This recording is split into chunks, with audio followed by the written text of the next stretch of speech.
The Book of Exodus, Chapter 1. Now these are the names of the children of Israel, which came into Egypt. Every man in his household came with Jacob: Reuben, Simeon, Levi, and Judah, Issachar, Zebulun, and Benjamin, Dan and Naphtali, Gad and Asher. And all the souls that came out of the loins of Jacob were 70 souls, for Joseph was in Egypt already. And Joseph died, and all his brethren, and all that generation. And the children of Israel were fruitful, and increased abundantly, and multiplied, and waxed exceeding mighty, and the land was filled with them. Now there arose up a new king over Egypt, which knew not Joseph. And he said unto his people, Behold, the people of the children of Israel are more and mightier than we. Come on, let us deal wisely with them, lest they multiply. And it come to pass, that when there falleth out any war, they join also unto our enemies, and fight against us, and so get them up out of the land. Therefore they did set over them taskmasters, to afflict them with their burdens, and they built for Pharaoh treasure cities, Pithom and Ramses.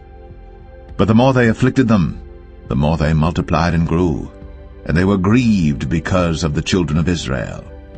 And the Egyptians made the children of Israel to serve with rigor, and they made their lives bitter with hard bondage in mortar and in brick and in all manner of service in the field. All their service wherein they made them serve was with rigor. And the king of Egypt spake to the Hebrew midwives, of which the name of the one was Shiphrah, and the name of the other Puah.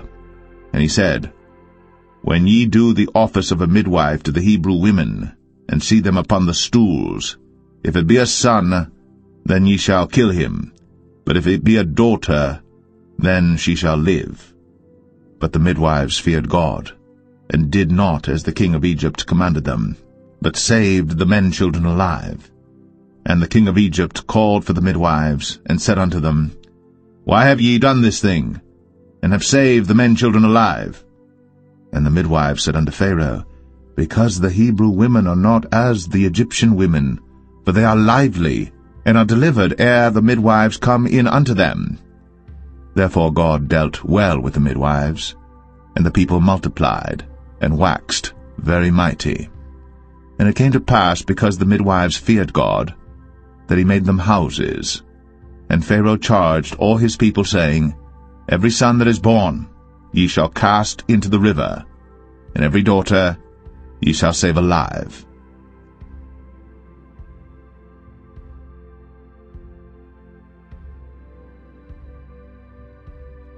Exodus 2.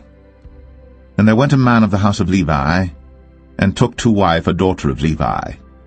And the woman conceived, and bare a son.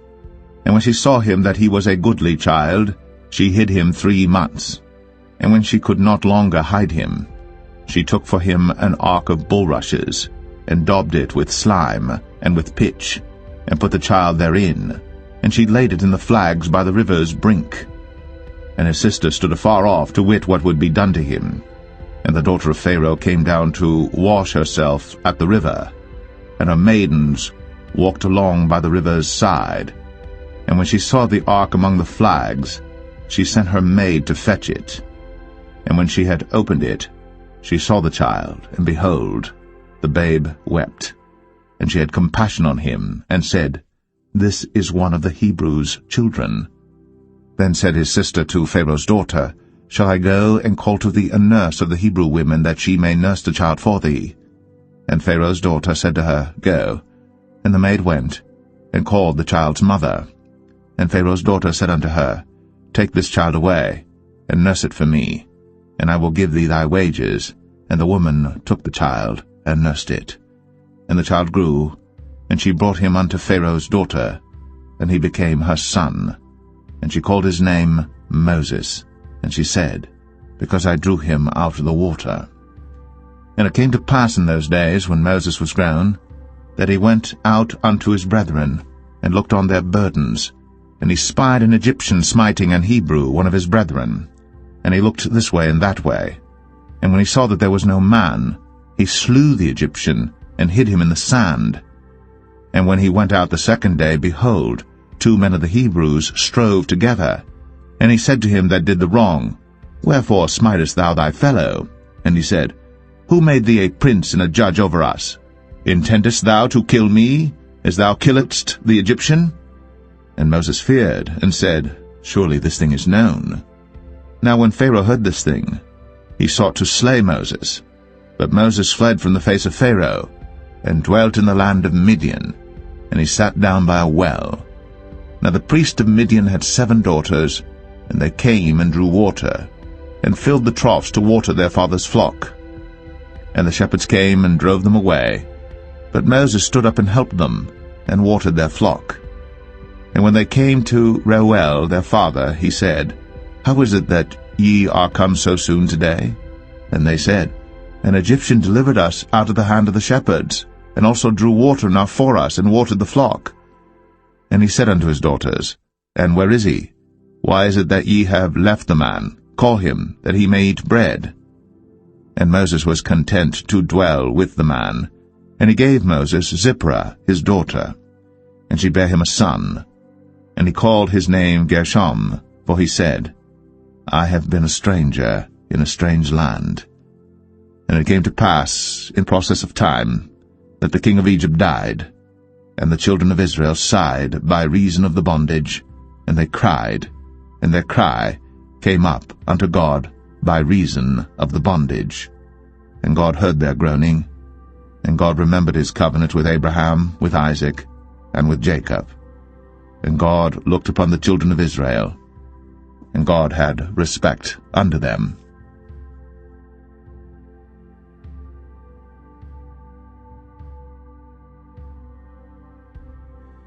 Exodus 3. Now Moses kept the flock of Jethro his father-in-law, the priest of Midian. And he led the flock to the backside of the desert, and came to the mountain of God, even to Horeb.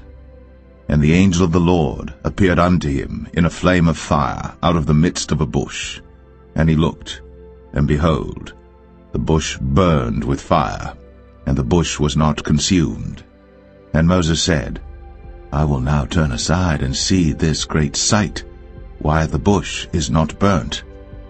And when the Lord saw that he turned aside to see, God called unto him out of the midst of the bush, and said, Moses, Moses. And he said, Here am I. And he said, Draw not nigh hither. Put off thy shoes from off thy feet, for the place whereon thou standest is holy ground. Moreover, he said, I am the God of thy father, the God of Abraham, the God of Isaac, and the God of Jacob.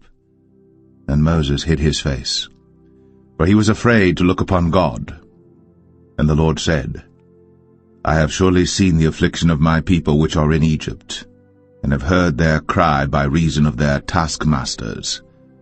For I know their sorrows, and I am come down to deliver them out of the hand of the Egyptians, and to bring them up out of that land unto a good land, and a large, unto a land flowing with milk and honey, unto the place of the Canaanites, and the Hittites, and the Amorites, and the Perizzites, and the Hivites, and the Jebusites.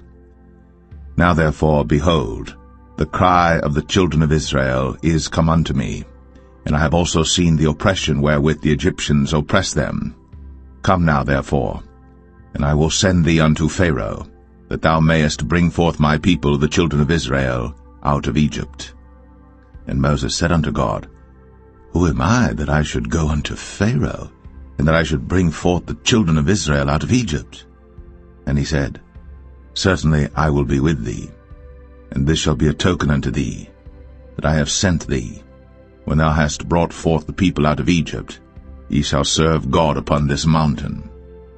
And Moses said unto God, Behold, when I come unto the children of Israel, and shall say unto them, The God of your fathers has sent me unto you, and they shall say to me, What is his name? What shall I say unto them? And God said unto Moses, I am that I am. And he said, Thus shalt thou say unto the children of Israel, I am hath sent me unto you. And God said moreover unto Moses, Thus shalt thou say unto the children of Israel, The Lord God of your fathers, the God of Abraham, the God of Isaac, and the God of Jacob, hath sent me unto you. This is my name forever, and this is my memorial unto all generations. Go and gather the elders of Israel together, and say unto them, The Lord God of your fathers, the God of Abraham, of Isaac, and of Jacob, appeared unto me, saying, I have surely visited you, and seen that which is done to you in Egypt. And I have said, I will bring you up out of the affliction of Egypt, unto the land of the Canaanites, and the Hittites, and the Amorites, and the Perizzites, and the Hivites, and the Jebusites, unto a land flowing with milk and honey. And they shall hearken to thy voice, and thou shalt come, thou and the elders of Israel, unto the king of Egypt, and ye shall say unto him, The Lord God of the Hebrews hath met with us. And now let us go, we beseech thee, 3 days' journey into the wilderness, that we may sacrifice to the Lord our God. And I am sure that the king of Egypt will not let you go, no, not by a mighty hand. And I will stretch out my hand, and smite Egypt with all my wonders which I will do in the midst thereof, and after that he will let you go. And I will give this people favor in the sight of the Egyptians, and it shall come to pass that, when ye go, ye shall not go empty. But every woman shall borrow of her neighbor, and of her that sojourneth in her house, jewels of silver, and jewels of gold, and raiment, and ye shall put them upon your sons, and upon your daughters, and ye shall spoil the Egyptians.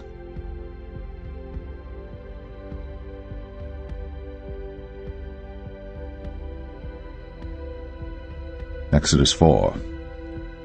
And Moses answered and said, But behold, they will not believe me, nor hearken unto my voice, for they will say, The Lord hath not appeared unto thee. And the Lord said unto him, What is that in thine hand? And he said, A rod. And he said, Cast it on the ground. And he cast it on the ground, and it became a serpent. And Moses fled from before it. And the Lord said unto Moses, Put forth thine hand, and take it by the tail. And he put forth his hand, and caught it. And it became a rod in his hand, that they may believe that the Lord God of their fathers, the God of Abraham, the God of Isaac, and the God of Jacob, hath appeared unto thee. And the Lord said furthermore unto him, Put now thine hand into thy bosom. And he put his hand into his bosom.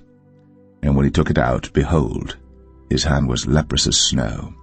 And he said, Put thine hand into thy bosom again. And he put his hand into his bosom again, and plucked it out of his bosom. And behold, it was turned again as his other flesh. And it shall come to pass, if they will not believe thee, neither hearken to the voice of the first sign, that they will believe the voice of the latter sign. And it shall come to pass, if they will not believe also these 2 signs, neither hearken unto thy voice, that thou shalt take of the water of the river, and pour it upon the dry land, and the water which thou takest out of the river shall become blood upon the dry land. And Moses said unto the Lord, O my Lord, I am not eloquent, neither heretofore nor since thou hast spoken unto thy servant, but I am slow of speech and of a slow tongue. And the Lord said unto him, Who hath made man's mouth? Or who maketh the dumb, or deaf, or the seeing, or the blind? Have not I the Lord? Now therefore go, and I will be with thy mouth, and teach thee what thou shalt say. And he said, O my Lord, send, I pray thee, by the hand of him whom thou wilt send. And the anger of the Lord was kindled against Moses. And he said, Is not Aaron the Levite thy brother? I know that he can speak well, and also, behold, he cometh forth to meet thee. And when he seeth thee, he will be glad in his heart. And thou shalt speak unto him, and put words in his mouth. And I will be with thy mouth, and with his mouth, and will teach you what ye shall do. And he shall be thy spokesman unto the people, and he shall be, even he shall be to thee instead of a mouth, and thou shalt be to him instead of God. And thou shalt take this rod in thine hand, wherewith thou shalt do signs. And Moses went, and returned to Jethro his father-in-law, and said unto him, Let me go, I pray thee, and return unto my brethren which are in Egypt, and see whether they be yet alive. And Jethro said to Moses, Go in peace. And the Lord said unto Moses in Midian, Go, return into Egypt, for all the men are dead which sought thy life. And Moses took his wife and his sons, and set them upon an ass, And he returned to the land of Egypt. And Moses took the rod of God in his hand. And the Lord said unto Moses, When thou goest to return into Egypt, see that thou do all those wonders before Pharaoh, which I have put in thine hand. But I will harden his heart, that he shall not let the people go. And thou shalt say unto Pharaoh, Thus saith the Lord, Israel is my son, even my firstborn. And I say unto thee, Let my son go, that he may serve me. And if thou refuse to let him go, behold, I will slay thy son, even thy firstborn. And it came to pass by the way in the inn, that the Lord met him, and sought to kill him. Then Zipporah took a sharp stone, and cut off the foreskin of her son, and cast it at his feet, and said, Surely a bloody husband art thou to me. So he let him go. Then she said, A bloody husband thou art, because of the circumcision. And the Lord said to Aaron, Go into the wilderness to meet Moses. And he went, and met him in the mount of God, and kissed him. And Moses told Aaron all the words of the Lord who had sent him, and all the signs which he had commanded him. And Moses and Aaron went and gathered together all the elders of the children of Israel. And Aaron spake all the words which the Lord had spoken unto Moses, and did the signs in the sight of the people. And the people believed. And when they heard that the Lord had visited the children of Israel, and that he had looked upon their affliction, then they bowed their heads and worshipped.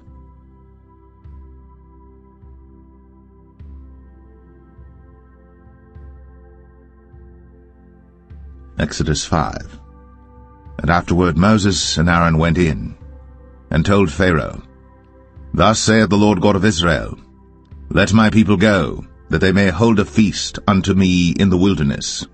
And Pharaoh said, Who is the Lord that I should obey his voice to let Israel go? I know not the Lord, neither will I let Israel go.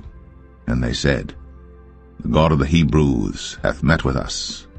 Let us go, we pray thee, 3 days' journey into the desert, and sacrifice unto the Lord our God, lest he fall upon us with pestilence, or with the sword. And the king of Egypt said unto them, Wherefore do ye, Moses and Aaron? Let the people from their works get you unto your burdens. And Pharaoh said, Behold, the people of the land now are many, and ye make them rest from their burdens. And Pharaoh commanded the same day the taskmasters of the people and their officers, saying, Ye shall no more give the people straw to make brick, as heretofore. Let them go and gather straw for themselves. And the tale of the bricks which they did make heretofore ye shall lay upon them. Ye shall not diminish aught thereof. For they be idle, therefore they cry, saying, Let us go and sacrifice to our God. Let their more work be laid upon the men, that they may labor therein, and let them not regard vain words. And the taskmasters of the people went out, and their officers, and they spake to the people, saying, Thus saith Pharaoh, I will not give you straw. Go ye, get you straw where you can find it, yet not aught of your work shall be diminished. So the people were scattered abroad throughout all the land of Egypt to gather stubble instead of straw. And the taskmasters hasted them, saying, Fulfill your works, your daily tasks, as when there was straw.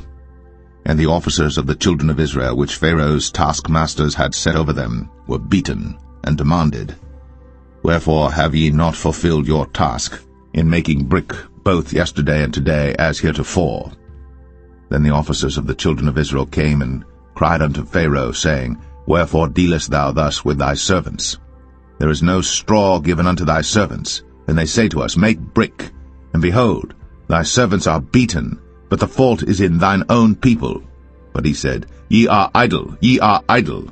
Therefore ye say, Let us go and do sacrifice to the Lord.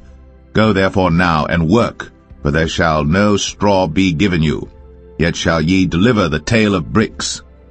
And the officers of the children of Israel did see that they were in evil case, after it was said, Ye shall not minish aught from your bricks of your daily task. And they met Moses and Aaron, who stood in the way, as they came forth from Pharaoh. And they said unto them, The Lord look upon you and judge, because ye have made our savour to be abhorred in the eyes of Pharaoh, and in the eyes of his servants, to put a sword in their hand to slay us. And Moses returned unto the Lord, and said, Lord, wherefore hast thou so evil entreated this people? Why is it that thou hast sent me? For since I came to Pharaoh to speak in thy name, he hath done evil to this people, neither hast thou delivered thy people at all.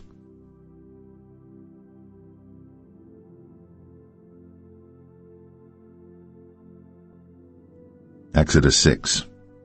Then the Lord said unto Moses, Now shalt thou see what I will do to Pharaoh. For with a strong hand shall he let them go, and with a strong hand shall he drive them out of his land.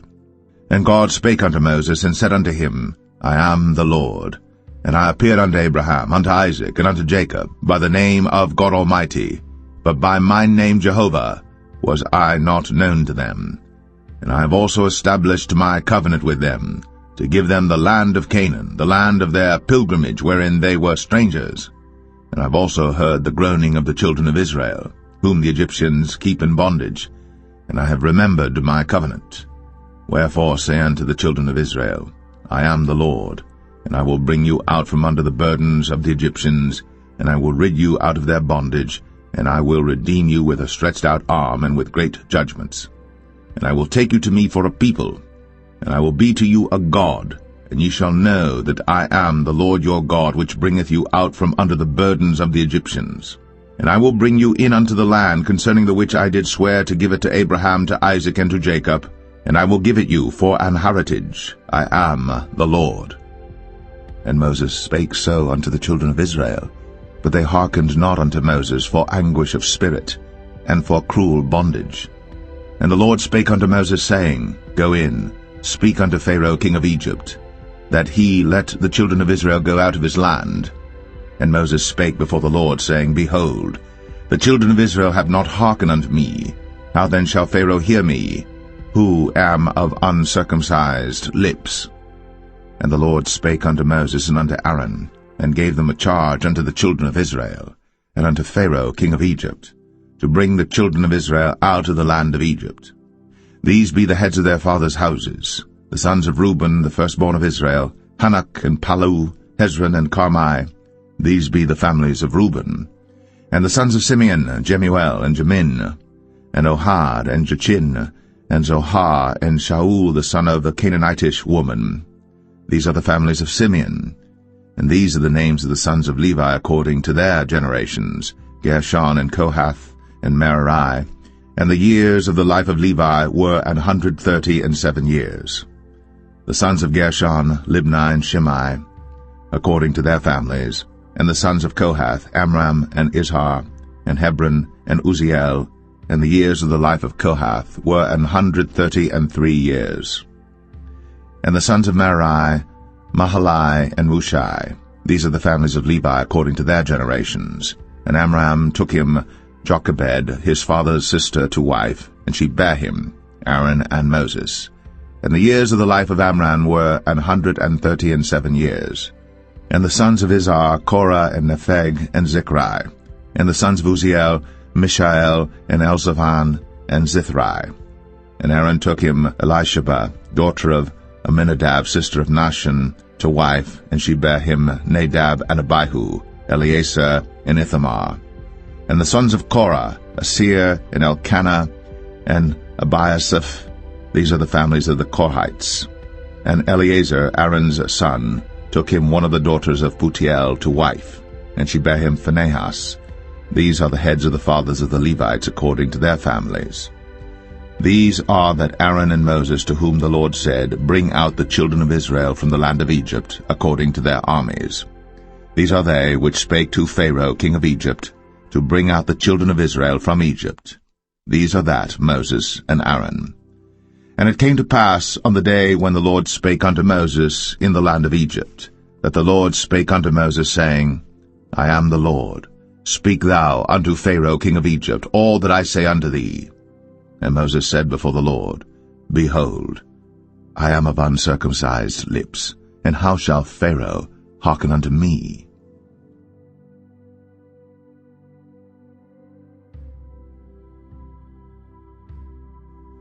Exodus 7.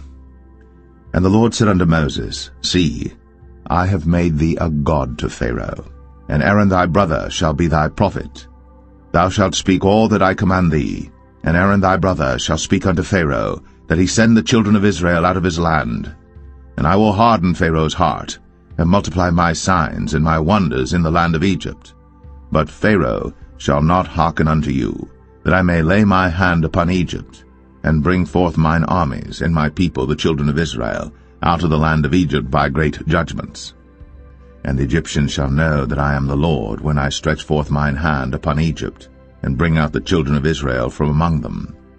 And Moses and Aaron did as the Lord commanded them, so did they. And Moses was 80 years old, and Aaron 83 years old, when they spake unto Pharaoh. And the Lord spake unto Moses and unto Aaron, saying, When Pharaoh shall speak unto you, saying, Show a miracle for you, then thou shalt say unto Aaron, Take thy rod, and cast it before Pharaoh, and it shall become a serpent. And Moses and Aaron went in unto Pharaoh, and they did so as the Lord had commanded. And Aaron cast down his rod before Pharaoh, and before his servants, and it became a serpent. Then Pharaoh also called the wise men and the sorcerers. Now the magicians of Egypt they also did in like manner with their enchantments. For they cast down every man his rod, and they became serpents. But Aaron's rod swallowed up their rods. And he hardened Pharaoh's heart, that he hearkened not unto them, as the Lord had said. And the Lord said unto Moses, Pharaoh's heart is hardened, he refuseth to let the people go. Get thee unto Pharaoh in the morning. Lo, he goeth out unto the water, and thou shalt stand by the river's brink against he come.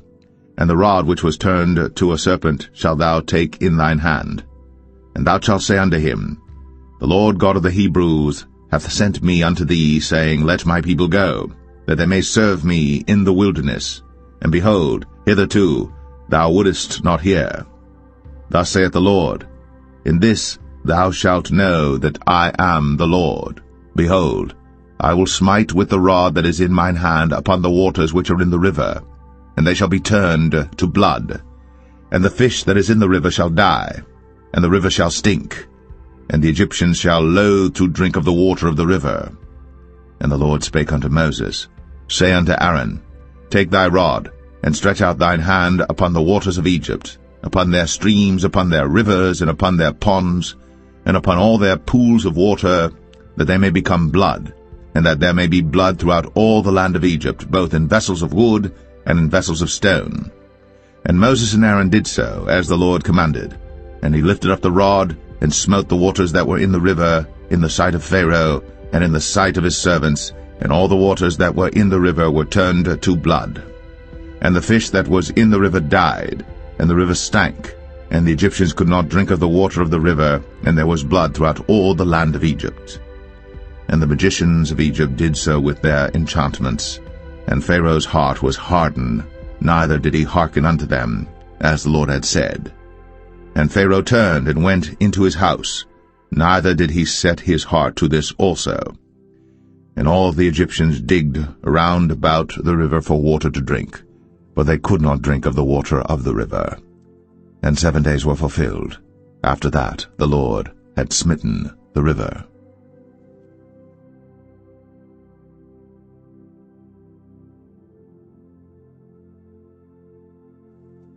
Exodus 8.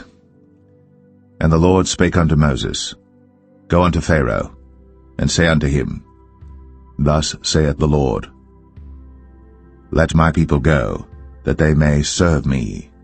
And if thou refuse to let them go, behold, I will smite all thy borders with frogs, and the river shall bring forth frogs abundantly, which shall go up and come into thine house, and into thy bedchamber, and upon thy bed, and into the house of thy servants, and upon thy people, and into thine ovens, and into thy kneading troughs.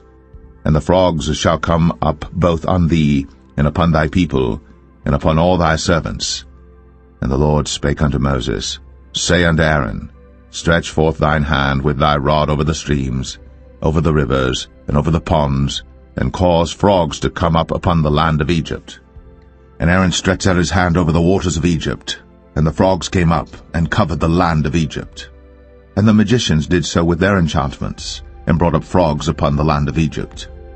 Then Pharaoh called for Moses and Aaron, and said, Entreat the Lord, that he may take away the frogs from me, and from my people, and I will let the people go, that they may do sacrifice unto the Lord.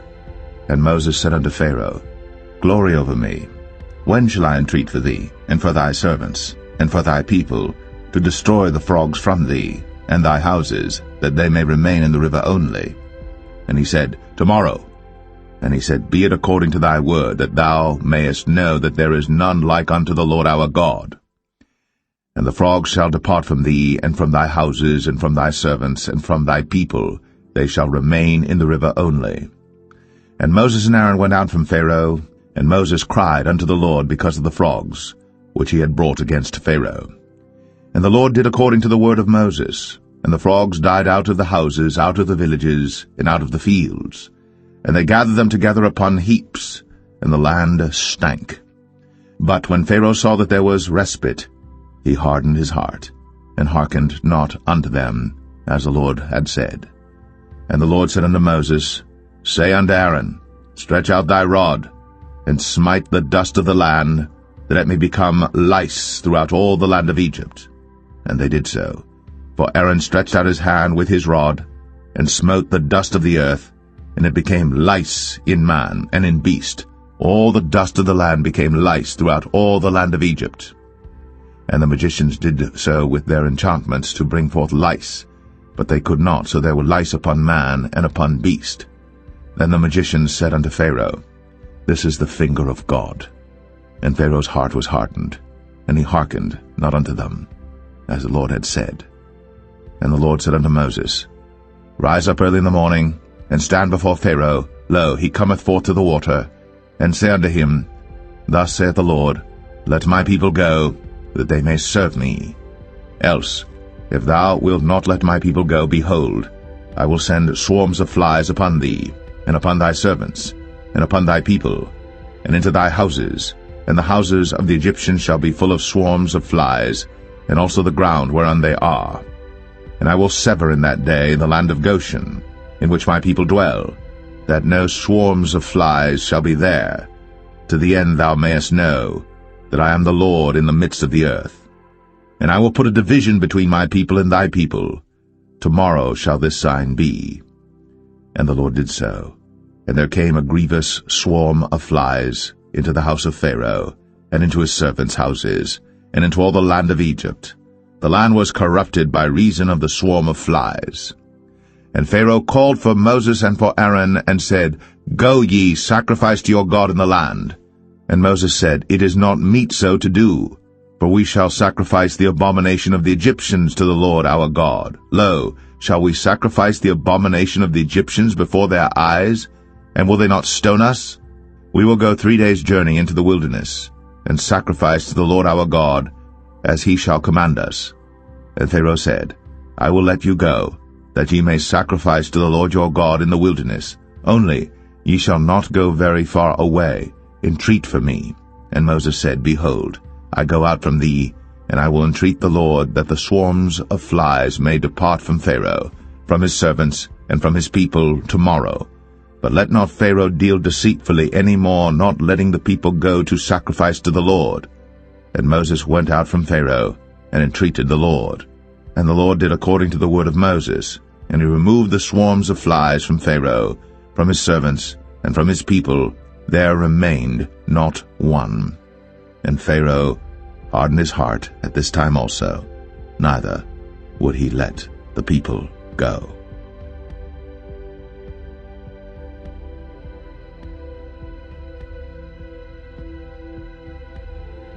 Exodus 9. Then the Lord said unto Moses, Go in unto Pharaoh, and tell him, Thus saith the Lord God of the Hebrews, Let my people go, that they may serve me.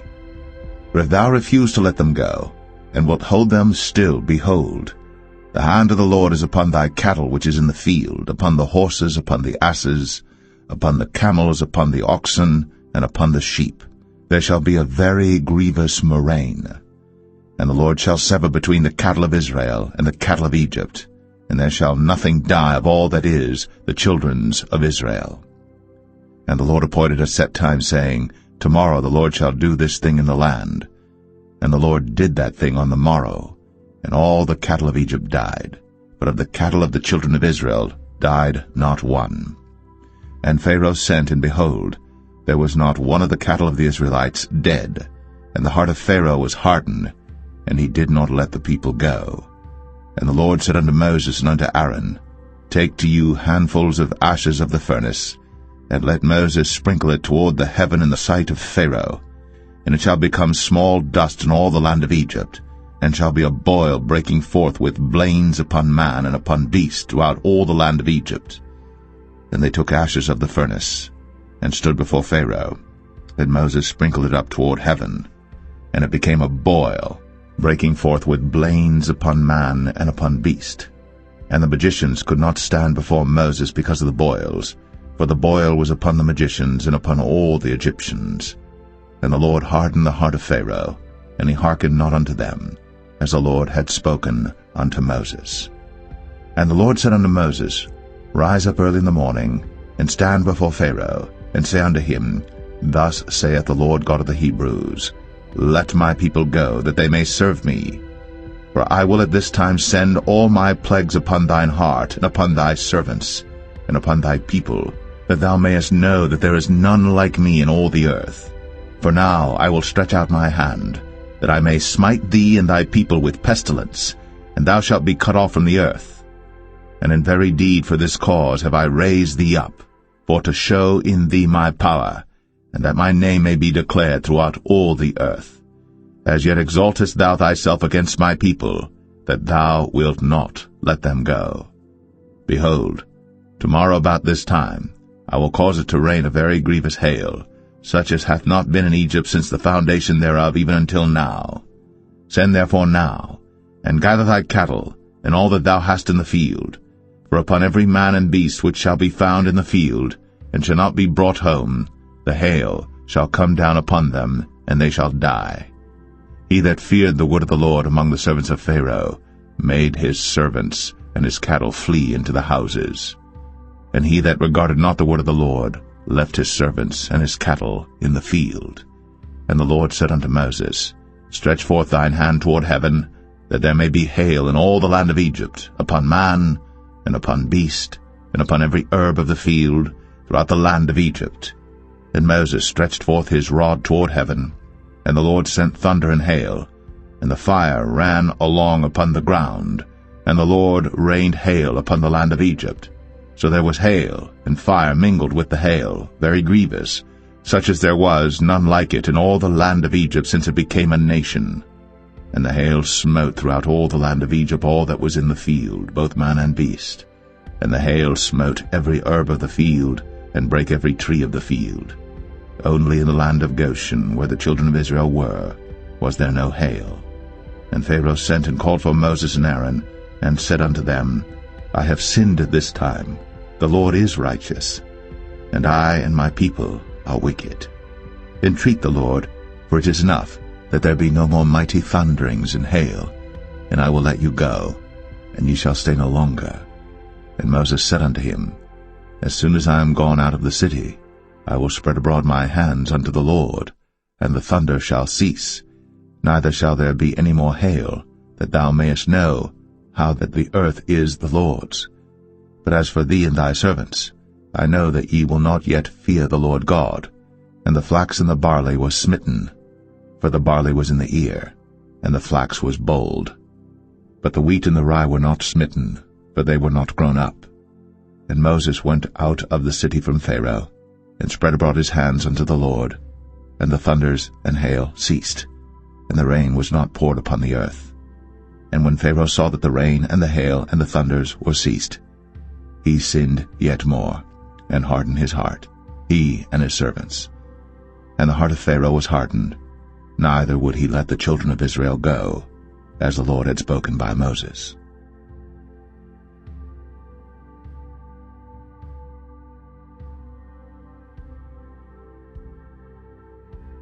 Exodus 10.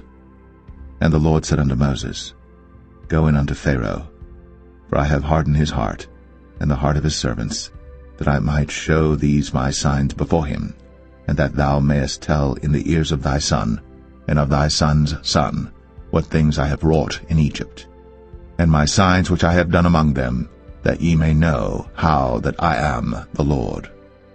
And Moses and Aaron came in unto Pharaoh, and said unto him, Thus saith the Lord God of the Hebrews, How long wilt thou refuse to humble thyself before me?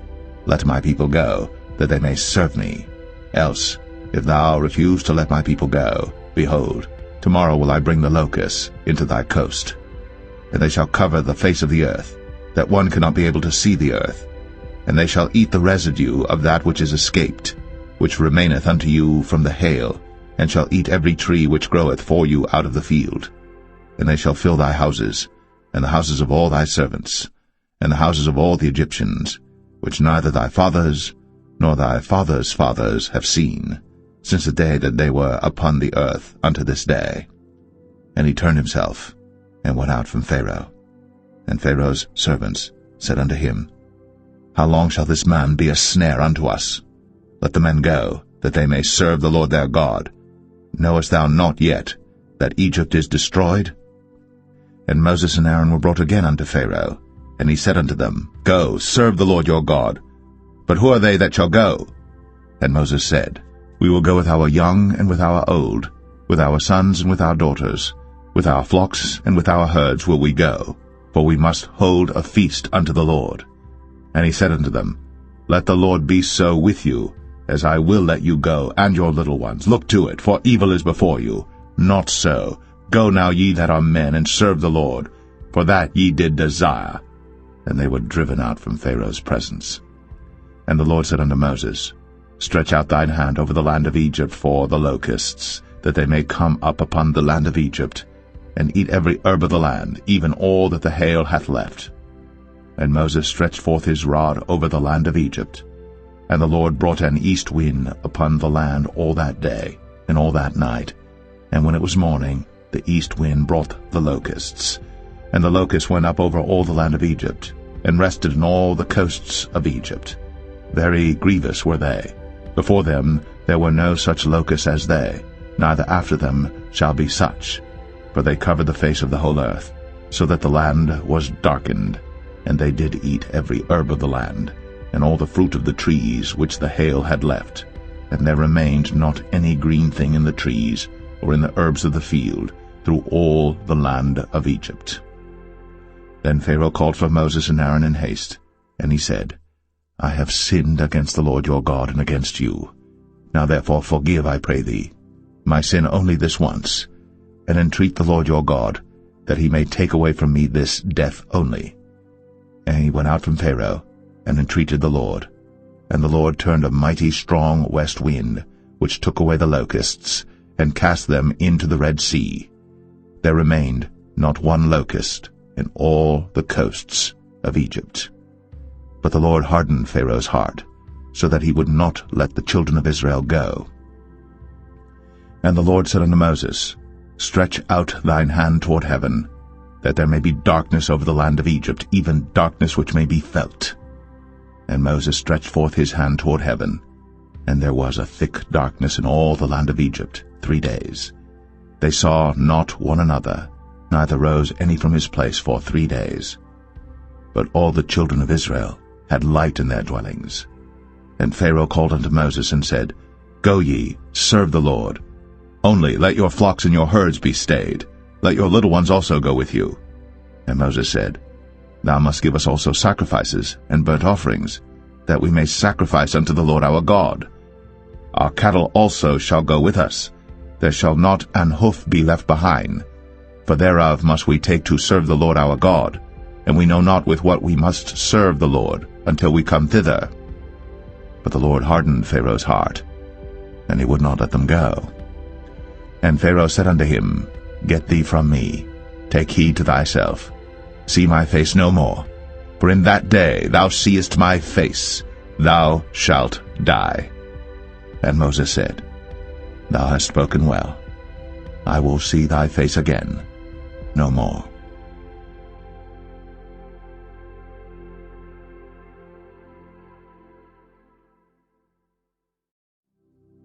Exodus 11.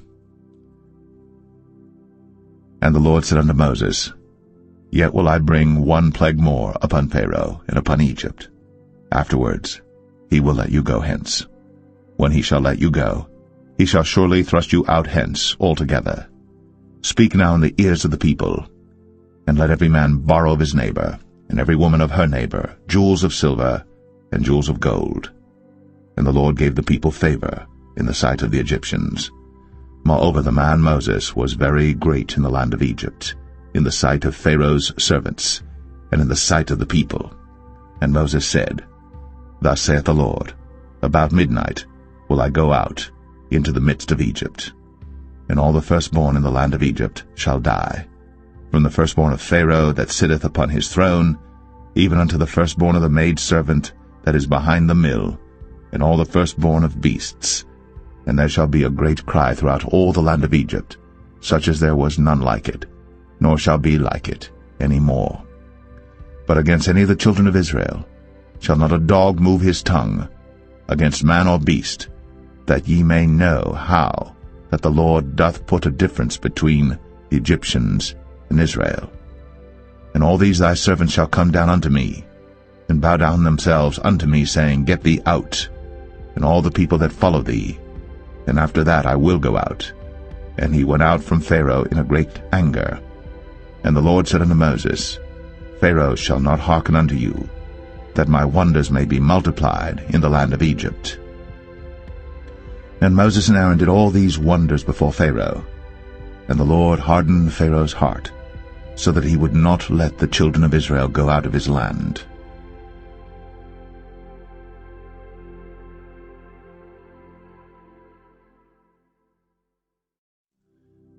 Exodus 12.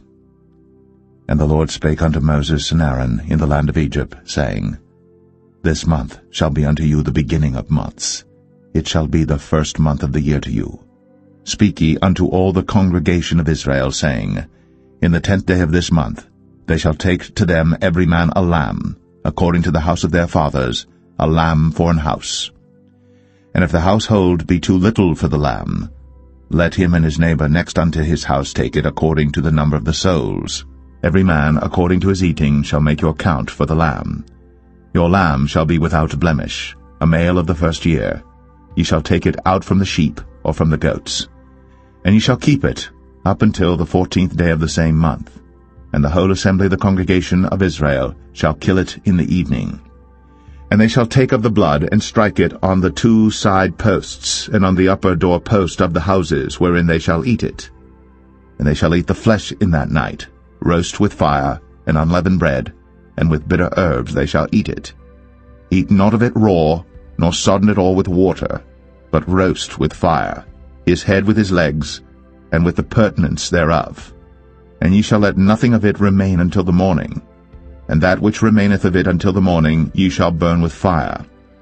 And thus shall ye eat it, with your loins girded, your shoes on your feet, and your staff in your hand, and ye shall eat it in haste. It is the Lord's Passover.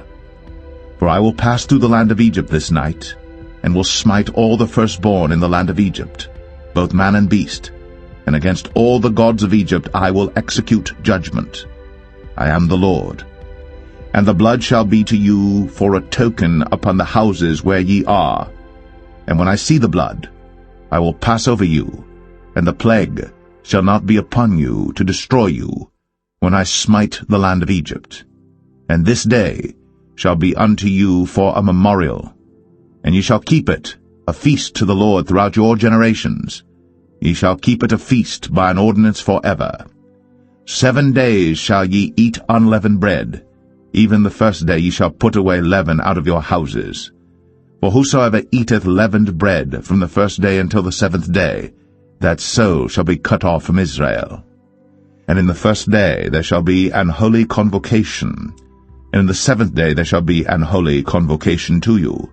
No manner of work shall be done in them, save that which every man must eat, that only may be done of you. And ye shall observe the feast of unleavened bread. For in this selfsame day have I brought your armies out of the land of Egypt. Therefore shall ye observe this day in your generations by an ordinance forever. In the 1st month, on the 14th day of the month at even, Ye shall eat unleavened bread, until the 21st day of the month at even. 7 days shall there be no leaven found in your houses. For whosoever eateth that which is leavened, even that soul shall be cut off from the congregation of Israel, whether he be a stranger or born in the land. Ye shall eat nothing leavened. In all your habitations shall ye eat unleavened bread. Then Moses called for all the elders of Israel, and said unto them, Draw out, and take you a lamb according to your families, and kill the Passover. And ye shall take a bunch of hyssop, and dip it in the blood that is in the basin, and strike the lintel and the 2 side posts with the blood that is in the basin, and none of you shall go out at the door of his house until the morning. For the Lord will pass through to smite the Egyptians. And when he seeth the blood upon the lintel, and on the 2 side posts, the Lord will pass over the door, and will not suffer the destroyer to come in unto your houses to smite you. And ye shall observe this thing for an ordinance to thee and to thy sons forever. And it shall come to pass, when ye be come to the land which the Lord will give you, according as he hath promised, that ye shall keep this service. And it shall come to pass, when your children shall say unto you, What mean ye by this service? That ye shall say, It is the sacrifice of the Lord's Passover, who passed over the houses of the children of Israel in Egypt, when he smote the Egyptians, and delivered our houses. And the people bowed the head, and worshipped. And the children of Israel went away, and did, as the Lord had commanded Moses and Aaron, so did they. And it came to pass that at midnight the Lord smote all the firstborn in the land of Egypt, from the firstborn of Pharaoh that sat on his throne unto the firstborn of the captive that was in the dungeon, and all the firstborn of cattle. And Pharaoh rose up in the night, he and all his servants and all the Egyptians. And there was a great cry in Egypt, for there was not a house where there was not one dead. And he called for Moses and Aaron by night, and said, Rise up, and get you forth from among my people, both ye and the children of Israel, and go, serve the Lord, as ye have said. Also take your flocks and your herds, as ye have said, and be gone, and bless me also. And the Egyptians were urgent upon the people, that they might send them out of the land in haste. For they said, We be all dead men. And the people took their dough before it was leavened, their kneading troughs being bound up in their clothes upon their shoulders. And the children of Israel did according to the word of Moses. And they borrowed of the Egyptians jewels of silver, and jewels of gold and raiment. And the Lord gave the people favor in the sight of the Egyptians, so that they lent unto them such things as they required, and they spoiled the Egyptians. And the children of Israel journeyed from Ramses to Succoth, about 600,000 on foot, that were men, beside children. And a mixed multitude went up also with them, and flocks and herds, even very much cattle. And they baked unleavened cakes of the dough which they brought forth out of Egypt, for it was not leavened, because they were thrust out of Egypt, and could not tarry, neither had they prepared for themselves any victual. Now the sojourning of the children of Israel, who dwelt in Egypt, was 430 years. And it came to pass, at the end of the 430 years, even the selfsame day it came to pass, that all the hosts of the Lord went out from the land of Egypt. It is a night to be much observed unto the Lord for bringing them out from the land of Egypt. This is that night of the Lord to be observed of all the children of Israel in their generations. And the Lord said unto Moses and Aaron, This is the ordinance of the Passover. There shall no stranger eat thereof. But every man's servant that is bought for money, when thou hast circumcised him, then shall he eat thereof. A foreigner and an hired servant shall not eat thereof. In one house shall it be eaten. Thou shalt not carry forth aught of the flesh abroad out of the house, neither shall ye break a bone thereof. All the congregation of Israel shall keep it. And when a stranger shall sojourn with thee, and will keep the Passover to the Lord, let all his males be circumcised, and then let him come near and keep it. And he shall be as one that is born in the land. For no uncircumcised person shall eat thereof. One law shall be to him that is homeborn, and unto the stranger that sojourneth among you. Thus did all the children of Israel. As the Lord commanded Moses and Aaron, so did they. And it came to pass the selfsame day, that the Lord did bring the children of Israel out of the land of Egypt by their armies.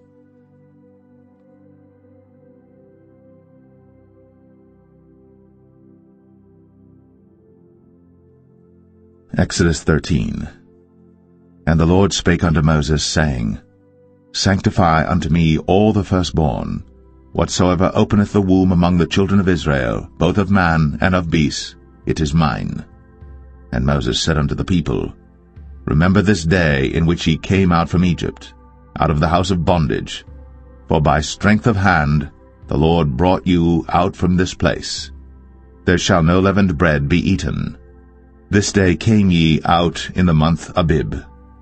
And it shall be, when the Lord shall bring thee into the land of the Canaanites, and the Hittites, and the Amorites, and the Hivites, and the Jebusites, which he sware unto thy fathers to give thee, a land flowing with milk and honey, that thou shalt keep this service in this month.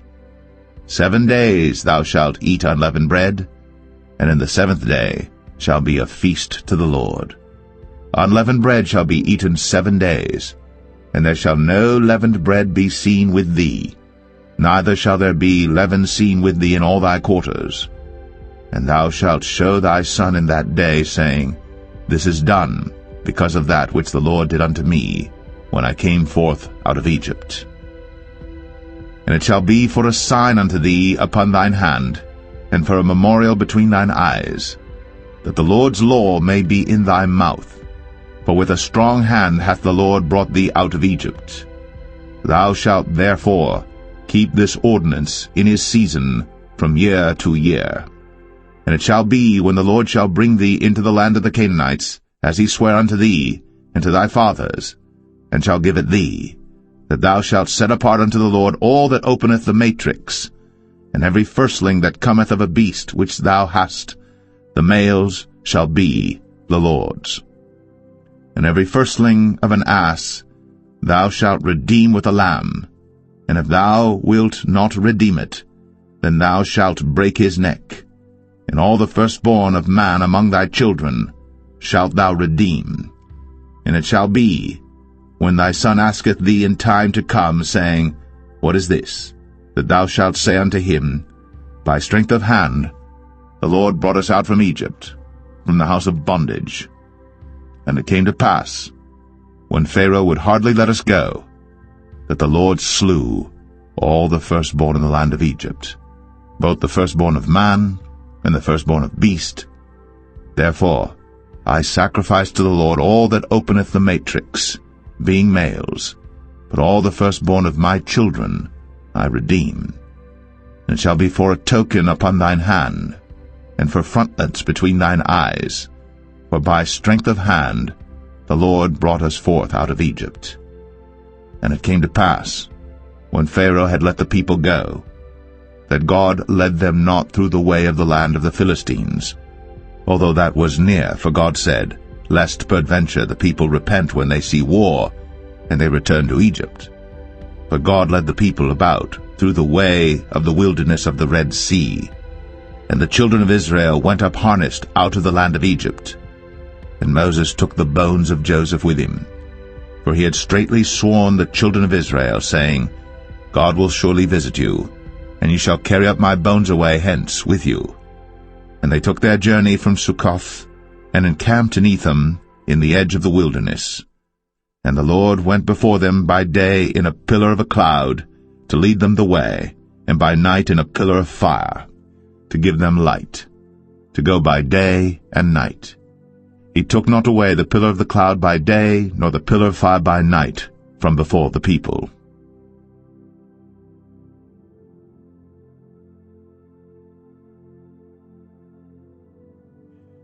Exodus 14. And the Lord spake unto Moses, saying, Speak unto the children of Israel, that they turn and encamp before Pi-hahiroth, between Migdol and the sea, over against Baal-zephon. Before it shall ye encamp by the sea. For Pharaoh will say of the children of Israel, They are entangled in the land. The wilderness hath shut them in. And I will harden Pharaoh's heart, that he shall follow after them. And I will be honored upon Pharaoh, and upon all his host, that the Egyptians may know that I am the Lord. And they did so. And it was told the king of Egypt that the people fled, and the heart of Pharaoh and of his servants was turned against the people, and they said, Why have we done this, that we have let Israel go from serving us? And he made ready his chariot, and took his people with him. And he took 600 chosen chariots, and all the chariots of Egypt, and captains over every one of them. And the Lord hardened the heart of Pharaoh king of Egypt, and he pursued after the children of Israel. And the children of Israel went out with an high hand. But the Egyptians pursued after them all the horses and chariots of Pharaoh, and his horsemen and his army, and overtook them encamping by the sea, beside Pi-hahiroth, before Baal-Zephon. And when Pharaoh drew nigh, the children of Israel lifted up their eyes, and behold, the Egyptians marched after them, and they were sore afraid. And the children of Israel cried out unto the Lord, and they said unto Moses, Because there were no graves in Egypt, hast thou taken us away to die in the wilderness? Wherefore hast thou dealt thus with us, to carry us forth out of Egypt? Is not this the word that we did tell thee in Egypt, saying, Let us alone, that we may serve the Egyptians? For it had been better for us to serve the Egyptians, than that we should die in the wilderness. And Moses said unto the people, Fear ye not, stand still, and see the salvation of the Lord, which he will show to you today. For the Egyptians whom ye have seen today, ye shall see them again no more forever. The Lord shall fight for you, and ye shall hold your peace. And the Lord said unto Moses, Wherefore criest thou unto me? Speak unto the children of Israel, that they go forward. But lift thou up thy rod, and stretch out thine hand over the sea, and divide it. And the children of Israel shall go on dry ground through the midst of the sea. And I, behold, I will harden the hearts of the Egyptians, and they shall follow them. And I will get me honor upon Pharaoh, and upon all his host, upon his chariots, and upon his horsemen. And the Egyptians shall know that I am the Lord, when I have gotten me honor upon Pharaoh, upon his chariots, and upon his horsemen. And the angel of God, which went before the camp of Israel, removed, and went behind them. And the pillar of the cloud went from before their face, and stood behind them. And it came between the camp of the Egyptians and the camp of Israel. And it was a cloud and darkness to them, but it gave light by night to these, so that the one came not near the other all the night.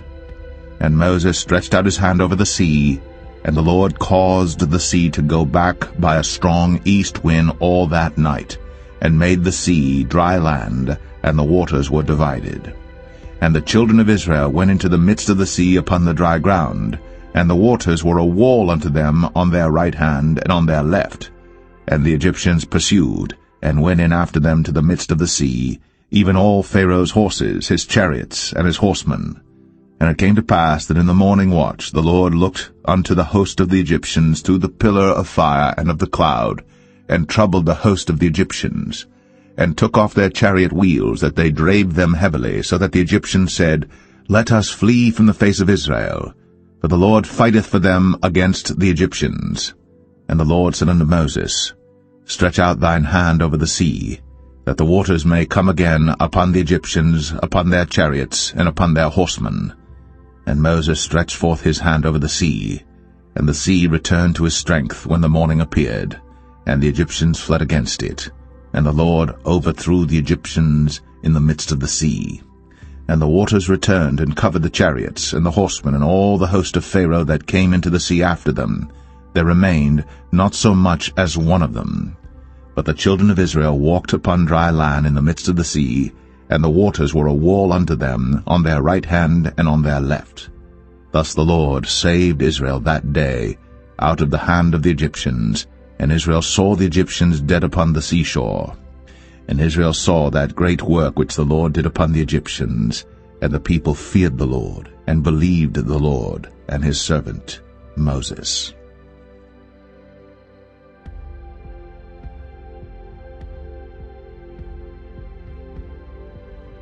Exodus 15. Then sang Moses and the children of Israel this song unto the Lord, and spake, saying, I will sing unto the Lord, for he hath triumphed gloriously. The horse and his rider hath he thrown into the sea. The Lord is my strength and song, and he is become my salvation. He is my God, and I will prepare him an habitation, my father's God, and I will exalt him. The Lord is a man of war, the Lord is his name. Pharaoh's chariots and his host hath he cast into the sea. His chosen captains also are drowned in the Red Sea. The depths have covered them, they sank into the bottom as a stone. Thy right hand, O Lord, is become glorious in power. Thy right hand, O Lord, hath dashed in pieces the enemy. And in the greatness of thine excellency thou hast overthrown them that rose up against thee. Thou sentest forth thy wrath, which consumed them as stubble. And with the blast of thy nostrils the waters were gathered together. The floods stood upright as an heap, and the depths were congealed in the heart of the sea. The enemy said, I will pursue, I will overtake, I will divide the spoil. My lust shall be satisfied upon them. I will draw my sword, my hand shall destroy them. Thou didst blow with thy wind, the sea covered them. They sank as lead in the mighty waters. Who is like unto thee, O Lord, among the gods? Who is like thee, glorious in holiness, fearful in praises, doing wonders? Thou stretchest out thy right hand, the earth swallowed them. Thou in thy mercy hast led forth the people which thou hast redeemed. Thou hast guided them in thy strength unto thy holy habitation. The people shall hear and be afraid. Sorrow shall take hold on the inhabitants of Palestina. Then the dukes of Edom shall be amazed. The mighty men of Moab, trembling, shall take hold upon them. All the inhabitants of Canaan shall melt away. Fear and dread shall fall upon them. By the greatness of thine arm they shall be as still as a stone, till thy people pass over, O Lord, till the people pass over which thou hast purchased. Thou shalt bring them in, and plant them in the mountain of thine inheritance, in the place, O Lord, which thou hast made for thee to dwell in the sanctuary, O Lord, which thy hands have established. The Lord shall reign for ever and ever. For the horse of Pharaoh went in with his chariots and with his horsemen into the sea, and the Lord brought again the waters of the sea upon them. But the children of Israel went on dry land in the midst of the sea. And Miriam the prophetess, the sister of Aaron, took a timbrel in her hand, and all the women went out after her with timbrels and with dances. And Miriam answered them, Sing ye to the Lord, for he hath triumphed gloriously. The horse and his rider hath he thrown into the sea. So Moses brought Israel from the Red Sea, and they went out into the wilderness of Shur. And they went 3 days in the wilderness, and found no water. And when they came to Marah, they could not drink of the waters of Marah, for they were bitter. Therefore the name of it was called Marah. And the people murmured against Moses, saying, What shall we drink? And he cried unto the Lord, and the Lord showed him a tree, which when he had cast into the waters were made sweet. There he made for them a statute and an ordinance, and there he proved them, and said, If thou wilt diligently hearken to the voice of the Lord thy God, and wilt do that which is right in his sight, and wilt give ear to his commandments, and keep all his statutes, I will put none of these diseases upon thee, which I have brought upon the Egyptians, for I am the Lord that healeth thee. And they came to Elim, where were 12 wells of water, and 70 palm trees, and they encamped there by the waters.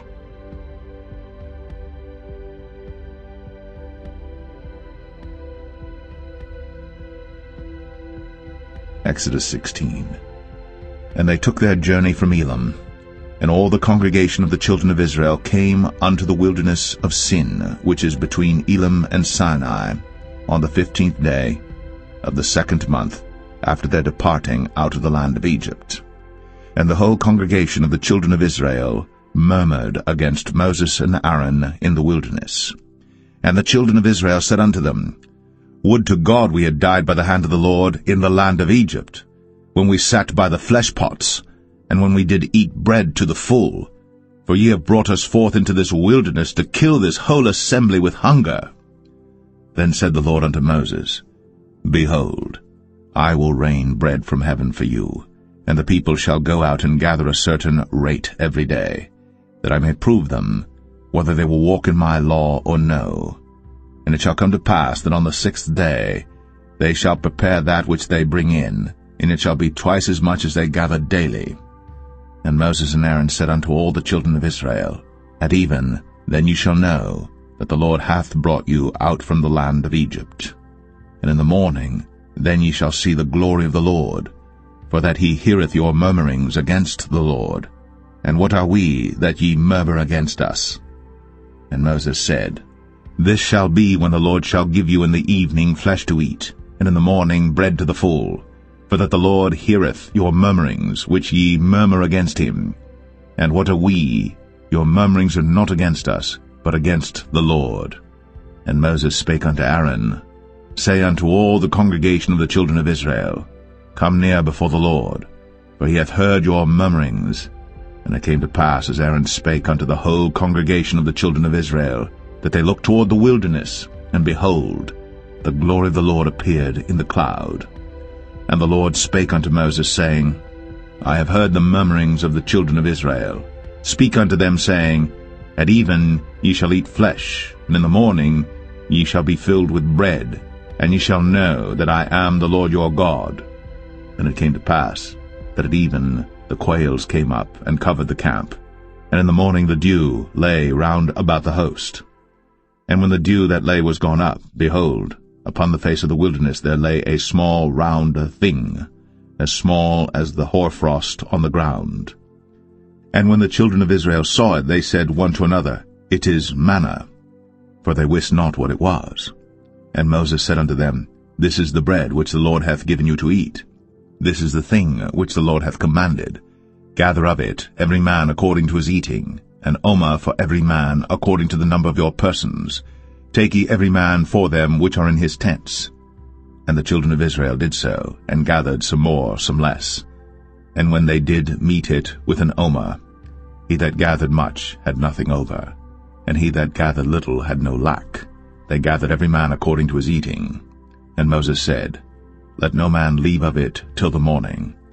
Notwithstanding they hearkened not unto Moses, but some of them left of it until the morning. And it bred worms, and stank. And Moses was wroth with them. And they gathered it every morning, every man according to his eating. And when the sun waxed hot, it melted. And it came to pass that on the 6th day they gathered twice as much bread, 2 omers for one man. And all the rulers of the congregation came and told Moses. And he said unto them, This is that which the Lord hath said. Tomorrow is the rest of the holy Sabbath unto the Lord. Bake that which ye shall bake today, and seethe that ye will seethe, and that which remaineth over lay up for you to be kept until the morning. And they laid it up till the morning, as Moses bade, and it did not stink, neither was there any worm therein. And Moses said, Eat that today, for today is a Sabbath unto the Lord. Today ye shall not find it in the field. 6 days ye shall gather it, but on the 7th day, which is the Sabbath, in it there shall be none. And it came to pass that there went out some of the people on the 7th day for to gather, and they found none. And the Lord said unto Moses, How long refuse ye to keep my commandments and my laws? See, for that the Lord hath given you the Sabbath. Therefore he giveth you on the 6th day the bread of 2 days. Abide ye every man in his place. Let no man go out of his place on the 7th day. So the people rested on the 7th day. And the house of Israel called the name thereof manna. And it was like coriander seed, white, and the taste of it was like wafers made with honey. And Moses said, This is the thing which the Lord commandeth. Fill an omer of it to be kept for your generations, that they may see the bread wherewith I have fed you in the wilderness, when I brought you forth from the land of Egypt. And Moses said unto Aaron, Take a pot, and put an omer full of manna therein, and lay it up before the Lord, to be kept for your generations. As the Lord commanded Moses, so Aaron laid it up before the testimony to be kept. And the children of Israel did eat manna 40 years, until they came to a land inhabited.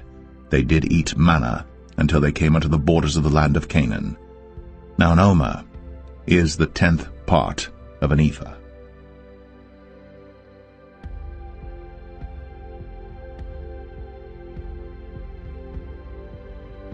Exodus 17. And all the congregation of the children of Israel journeyed from the wilderness of Sin after their journeys, according to the commandment of the Lord, and pitched in Rephidim. And there was no water for the people to drink. Wherefore the people did chide with Moses, and said, Give us water that we may drink.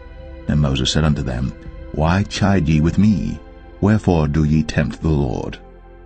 And the people thirsted there for water. And the people murmured against Moses, and said, Wherefore is this that thou hast brought us up out of Egypt, to kill us, and our children, and our cattle with thirst?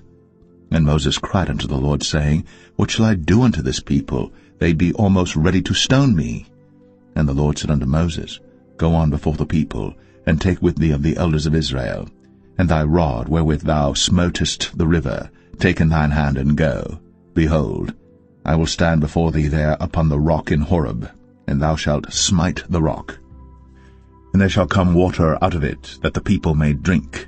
And Moses did so in the sight of the elders of Israel. And he called the name of the place Massah and Meribah, because of the chiding of the children of Israel, and because they tempted the Lord, saying, Is the Lord among us or not? Then came Amalek and fought with Israel in Rephidim. And Moses said unto Joshua, Choose us out men, and go out, fight with Amalek. Tomorrow I will stand on the top of the hill with the rod of God in mine hand. So Joshua did as Moses had said to him, and fought with Amalek. And Moses, Aaron, and Hur went up to the top of the hill.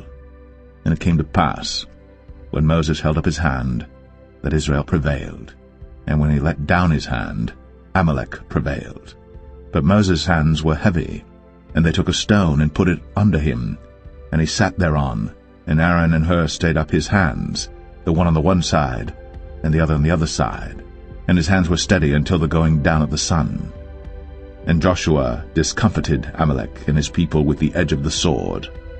And the Lord said unto Moses, Write this for a memorial in a book, and rehearse it in the ears of Joshua. For I will utterly put out the remembrance of Amalek from under heaven. And Moses built an altar, and called the name of it Jehovah Nissi. For he said, Because the Lord has sworn that the Lord will have war with Amalek from generation to generation.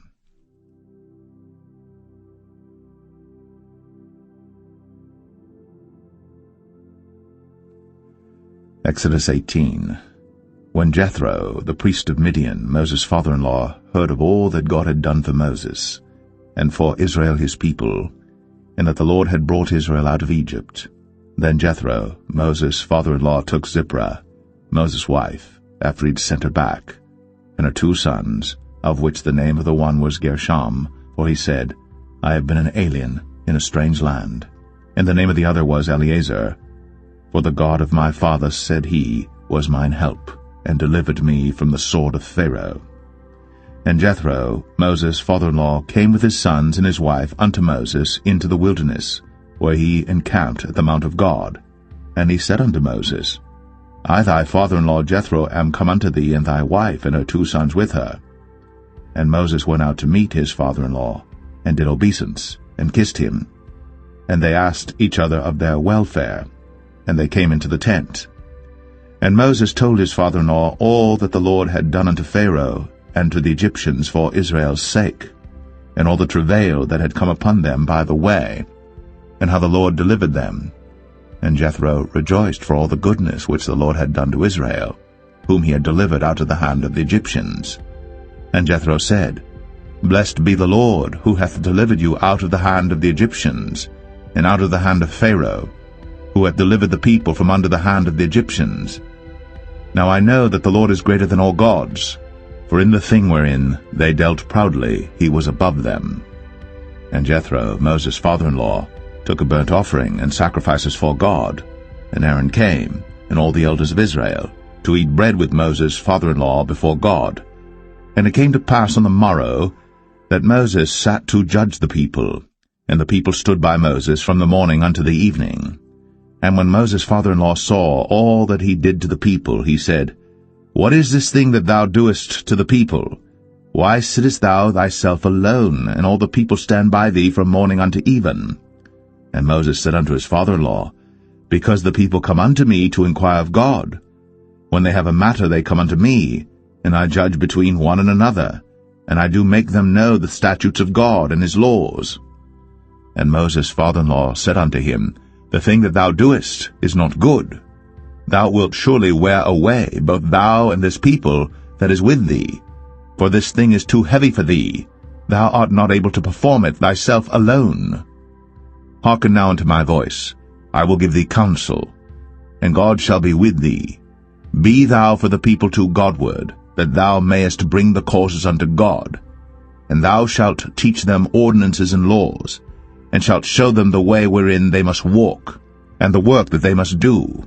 Moreover, thou shalt provide out of all the people able men, such as fear God, men of truth, hating covetousness, and place such over them to be rulers of thousands, and rulers of hundreds, rulers of 50s, and rulers of 10s. And let them judge the people at all seasons. And it shall be, that every great matter they shall bring unto thee, but every small matter they shall judge. So shall it be easier for thyself, and they shall bear the burden with thee. If thou shalt do this thing, and God command thee so, then thou shalt be able to endure, and all this people shall also go to their place in peace. So Moses hearkened to the voice of his father-in-law, and did all that he had said. And Moses chose able men out of all Israel, and made them heads over the people, rulers of thousands, rulers of hundreds, rulers of 50s, and rulers of 10s. And they judged the people at all seasons. The hard causes they brought unto Moses, but every small matter they judged themselves. And Moses let his father-in-law depart, and he went his way into his own land.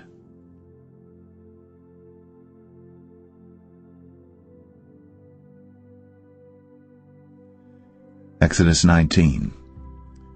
In the 3rd month, when the children of Israel were gone forth out of the land of Egypt, the same day came they into the wilderness of Sinai. But they were departed from Rephidim, and were come to the desert of Sinai, and had pitched in the wilderness, and there Israel camped before the mount. And Moses went up unto God, and the Lord called unto him out of the mountain, saying, Thus shalt thou say to the house of Jacob, and tell the children of Israel, Ye have seen what I did unto the Egyptians, and how I bare you on eagle's wings, and brought you unto myself. Now therefore, if ye will obey my voice indeed, and keep my covenant, then ye shall be a peculiar treasure unto me above all people. For all the earth is mine, and ye shall be unto me a kingdom of priests, and an holy nation. These are the words which thou shalt speak unto the children of Israel. And Moses came and called for the elders of the people, and laid before their faces all these words which the Lord commanded him. And all the people answered together and said, All that the Lord hath spoken we will do. And Moses returned the words of the people unto the Lord. And the Lord said unto Moses, Lo, I come unto thee in a thick cloud, that the people may hear when I speak with thee, and believe thee forever. And Moses told the words of the people unto the Lord. And the Lord said unto Moses, Go unto the people, and sanctify them today and tomorrow, and let them wash their clothes, and be ready against the 3rd day. For the 3rd day the Lord will come down in the sight of all the people upon Mount Sinai. And thou shalt set bounds unto the people round about, saying, Take heed to yourselves, that ye go not up into the mount, or touch the border of it. Whosoever toucheth the mount shall be surely put to death. There shall not an hand touch it, but he shall surely be stoned, or shot through, whether it be beast or man, it shall not live. When the trumpet soundeth long, they shall come up to the mount. And Moses went down from the mount unto the people, and sanctified the people, and they washed their clothes. And he said unto the people, Be ready against the 3rd day, come not at your wives. And it came to pass on the 3rd day in the morning, that there were thunders and lightnings, and a thick cloud upon the mount, and the voice of the trumpet exceeding loud, so that all the people that was in the camp trembled. And Moses brought forth the people out of the camp to meet with God. And they stood at the nether part of the mount. and Mount Sinai was altogether on a smoke, because the Lord descended upon it in fire, and the smoke thereof ascended as the smoke of a furnace, and the whole mount quaked greatly. And when the voice of the trumpet sounded long, and waxed louder and louder, Moses spake, and God answered him by a voice. And the Lord came down upon Mount Sinai, on the top of the mount, and the Lord called Moses up to the top of the mount, and Moses went up. And the Lord said unto Moses, Go down, charge the people, lest they break through unto the Lord to gaze, and many of them perish. And let the priests also which come near to the Lord sanctify themselves, lest the Lord break forth upon them. And Moses said unto the Lord, The people cannot come up to Mount Sinai, for thou chargest us, saying, Set bounds about the mount, and sanctify it. And the Lord said unto him, Away, get thee down, and thou shalt come up, thou and Aaron with thee. But let not the priests and the people break through to come up unto the Lord, lest he break forth upon them. So Moses went down unto the people, and spake unto them.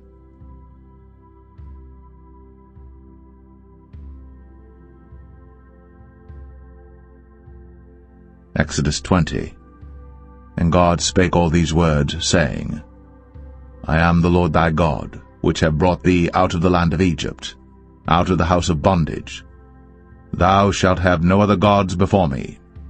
Thou shalt not make unto thee any graven image, or any likeness of any thing that is in heaven above, or that is in the earth beneath, or that is in the water under the earth. Thou shalt not bow down thyself to them, nor serve them.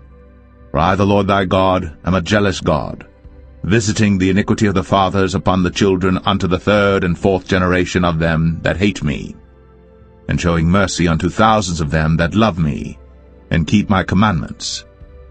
Thou shalt not take the name of the Lord thy God in vain, for the Lord will not hold him guiltless that taketh his name in vain.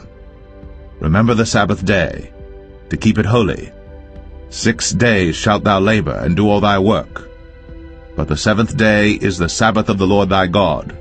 In it thou shalt not do any work, thou, nor thy son, nor thy daughter, thy manservant, nor thy maidservant, nor thy cattle, nor thy stranger that is within thy gates. For in 6 days the Lord made heaven and earth, the sea, and all that in them is, and rested the seventh day. Wherefore the Lord blessed the Sabbath day, and hallowed it. Honor thy father and thy mother, that thy days may be long upon the land which the Lord thy God giveth thee. Thou shalt not kill. Thou shalt not commit adultery. Thou shalt not steal. Thou shalt not bear false witness against thy neighbor. Thou shalt not covet thy neighbor's house. Thou shalt not covet thy neighbor's wife, nor his manservant, nor his maidservant, nor his ox, nor his ass, nor anything that is thy neighbor's. And all the people saw the thunderings, and the lightnings, and the noise of the trumpet, and the mountain smoking. And when the people saw it, they removed, and stood afar off. And they said unto Moses, Speak thou with us, and we will hear, but let not God speak with us, lest we die. And Moses said unto the people, Fear not, for God is come to prove you, and that his fear may be before your faces, that ye sin not. And the people stood afar off. And Moses drew near unto the thick darkness where God was. And the Lord said unto Moses, Thus thou shalt say unto the children of Israel, Ye have seen that I have talked with you from heaven. Ye shall not make with me gods of silver, neither shall ye make unto you gods of gold. An altar of earth thou shalt make unto me, and shalt sacrifice thereon thy burnt offerings, and thy peace offerings, thy sheep and thine oxen. In all places where I record my name I will come unto thee, and I will bless thee. And if thou wilt make me an altar of stone, thou shalt not build it of hewn stone, for if thou lift up thy tool upon it, thou hast polluted it. Neither shalt thou go up by steps unto mine altar, that thy nakedness be not discovered thereon.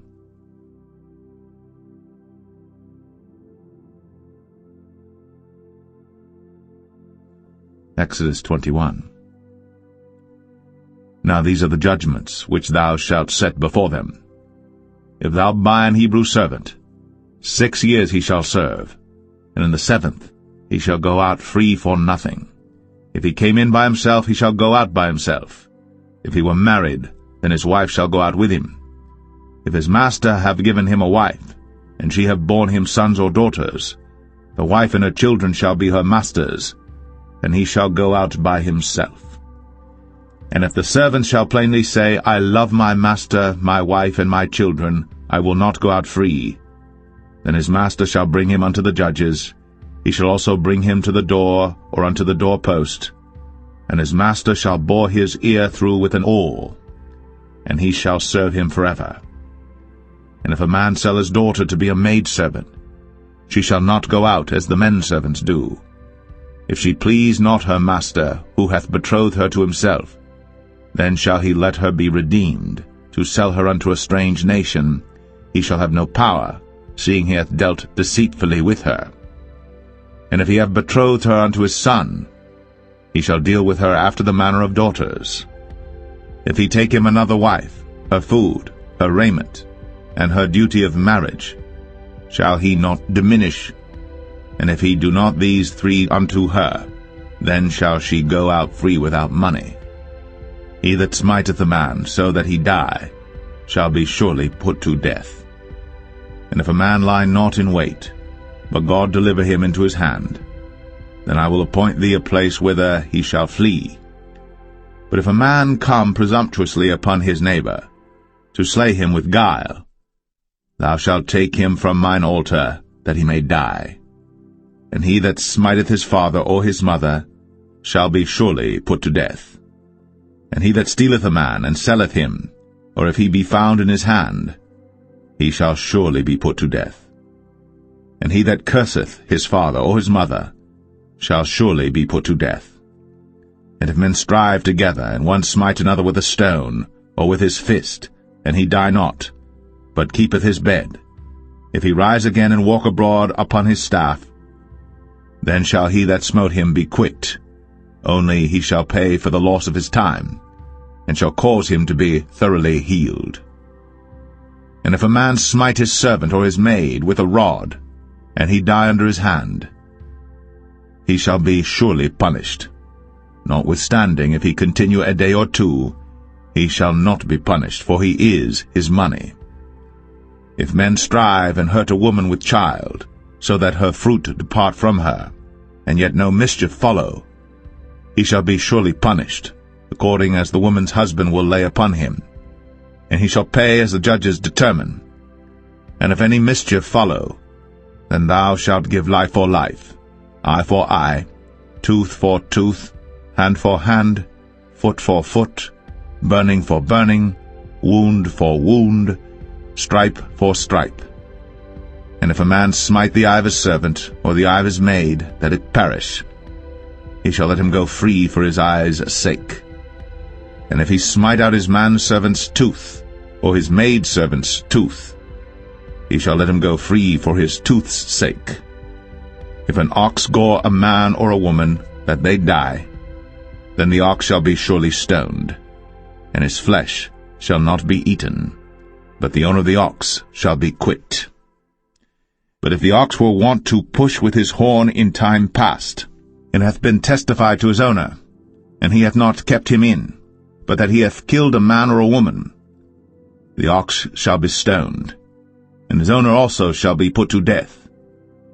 If there be laid on him a sum of money, then he shall give for the ransom of his life whatsoever is laid upon him, whether he have gored a son, or have gored a daughter, according to this judgment shall it be done unto him. If the ox shall push a manservant or a maidservant, he shall give unto their master 30 shekels of silver, and the ox shall be stoned. And if a man shall open a pit, or if a man shall dig a pit, and not cover it, and an ox or an ass fall therein, the owner of the pit shall make it good, and give money unto the owner of them, and the dead beast shall be his. And if one man's ox hurt another's, that he die, then they shall sell the live ox, and divide the money of it, and the dead ox also they shall divide. For if it be known that the ox hath used to push in time past, and his owner hath not kept him in, he shall surely pay ox for ox, and the dead shall be his own.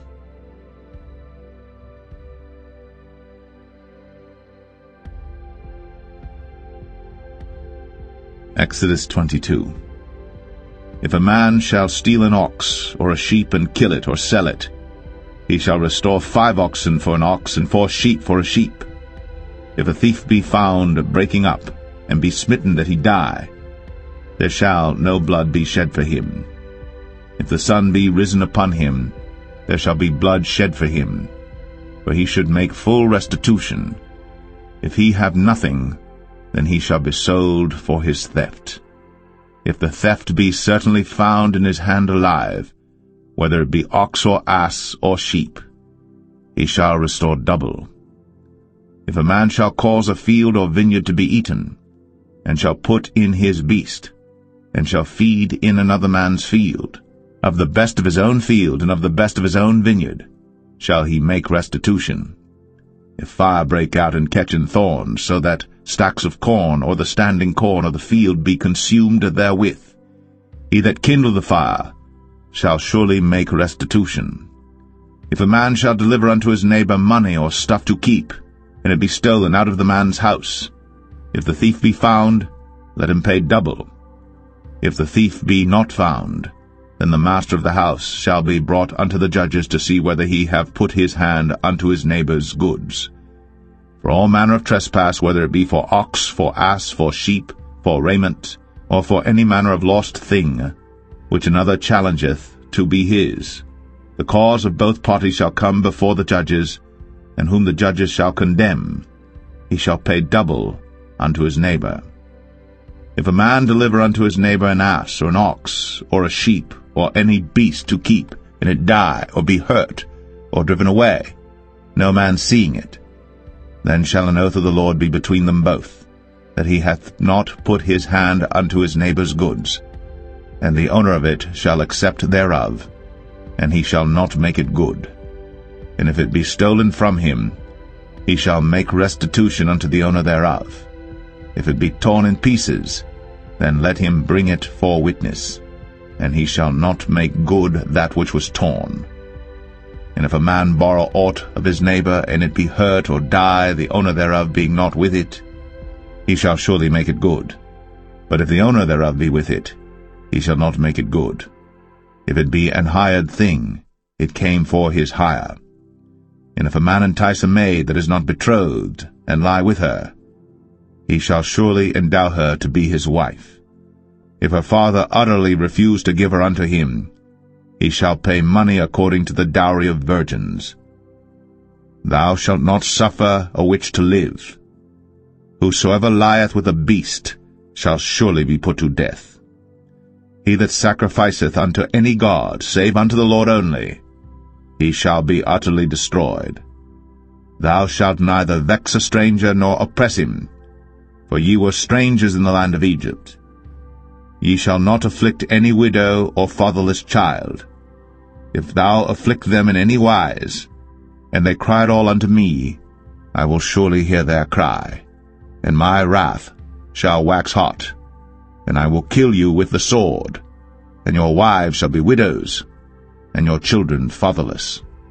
If thou lend money to any of my people that is poor by thee, thou shalt not be to him as an usurer, neither shalt thou lay upon him usury. If thou at all take thy neighbor's raiment to pledge, thou shalt deliver it unto him by that the sun goeth down. For that is his covering only, it is his raiment for his skin, wherein shall he sleep. And it shall come to pass, when he crieth unto me, that I will hear, for I am gracious. Thou shalt not revile the gods, nor curse the ruler of thy people. Thou shalt not delay to offer the first of thy ripe fruits, and of thy liquors, the firstborn of thy sons shalt thou give unto me. Likewise shalt thou do with thine oxen, and with thy sheep. 7 days it shall be with his dam. On the 8th day thou shalt give it me. And ye shall be holy men unto me, Neither shall ye eat any flesh that is torn of beasts in the field. Ye shall cast it to the dogs.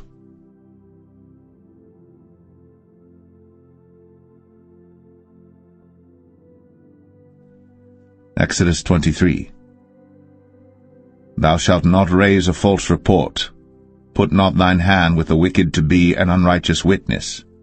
Thou shalt not follow a multitude to do evil. Neither shalt thou speak in a cause to decline after many to wrest judgment. Neither shalt thou countenance a poor man in his cause. If thou meet thine enemy's ox or his ass going astray, thou shalt surely bring it back to him again. If thou see the ass of him that hateth thee lying under his burden, and wouldest forbear to help him, thou shalt surely help with him. Thou shalt not wrest the judgment of thy poor in his cause. Keep thee far from a false matter, and the innocent and righteous slay thou not. For I will not justify the wicked. And thou shalt take no gift, for the gift blindeth the wise, and perverteth the words of the righteous. Also, thou shalt not oppress a stranger. For ye know the heart of a stranger, seeing ye were strangers in the land of Egypt. And 6 years thou shalt sow thy land, and shalt gather in the fruits thereof. But the 7th year thou shalt let it rest and lie still, that the poor of thy people may eat, and what they leave the beasts of the field shall eat. In like manner thou shalt deal with thy vineyard, and with thy oliveyard. 6 days thou shalt do thy work, and on the 7th day thou shalt rest, that thine ox and thine ass may rest, and the son of thy handmaid, and the stranger may be refreshed. In all things that I have said unto you be circumspect, and make no mention of the name of other gods, neither let it be heard out of thy mouth. 3 times thou shalt keep a feast unto me in the year. Thou shalt keep the feast of unleavened bread. Thou shalt eat unleavened bread 7 days, as I commanded thee, in the time appointed of the month Abib. For in it thou camest out from Egypt, and none shall appear before me empty. And the feast of harvest, the firstfruits of thy labors, which thou hast sown in the field, and the feast of ingathering, which is in the end of the year, when thou hast gathered in thy labors out of the field. 3 times in the year all thy males shall appear before the Lord God. Thou shalt not offer the blood of my sacrifice with leavened bread, neither shall the fat of my sacrifice remain until the morning. The first of the firstfruits of thy land thou shalt bring into the house of the Lord thy God. Thou shalt not see the kid in his mother's milk. Behold, I send an angel before thee, to keep thee in the way, and to bring thee into the place which I have prepared. Beware of him, and obey his voice. Provoke him not, for he will not pardon your transgressions, for my name is in him. But if thou shalt indeed obey his voice, and do all that I speak, then I will be an enemy unto thine enemies, and an adversary unto thine adversaries. For mine angel shall go before thee, and bring thee in unto the Amorites, and the Hittites, and the Perizzites, and the Canaanites, the Hivites, and the Jebusites, and I will cut them off. Thou shalt not bow down to their gods, nor serve them, nor do after their works, but thou shalt utterly overthrow them, and quite break down their images. And ye shall serve the Lord your God, and he shall bless thy bread and thy water, and I will take sickness away from the midst of thee. There shall nothing cast their young, nor be barren in thy land. The number of thy days I will fulfill. I will send my fear before thee, and will destroy all the people to whom thou shalt come, and I will make all thine enemies turn their backs unto thee, and I will send hornets before thee, which shall drive out the Hivite, the Canaanite, and the Hittite from before thee. I will not drive them out from before thee in 1 year, lest the land become desolate, and the beasts of the field multiply against thee. By little and little I will drive them out from before thee, until thou be increased and inherit the land. And I will set thy bounds from the Red Sea even unto the sea of the Philistines, and from the desert unto the river. For I will deliver the inhabitants of the land into your hand, and thou shalt drive them out before thee. Thou shalt make no covenant with them, nor with their gods. They shall not dwell in thy land, lest they make thee sin against me. For if thou serve their gods, it will surely be a snare unto thee.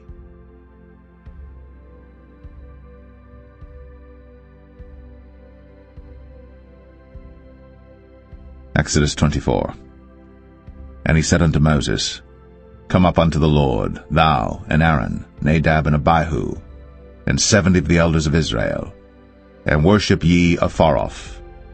And Moses alone shall come near the Lord, but they shall not come nigh, neither shall the people go up with him.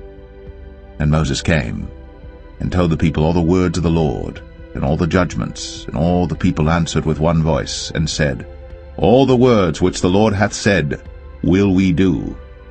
And Moses wrote all the words of the Lord, and rose up early in the morning, and builded an altar under the hill, and 12 pillars according to the 12 tribes of Israel.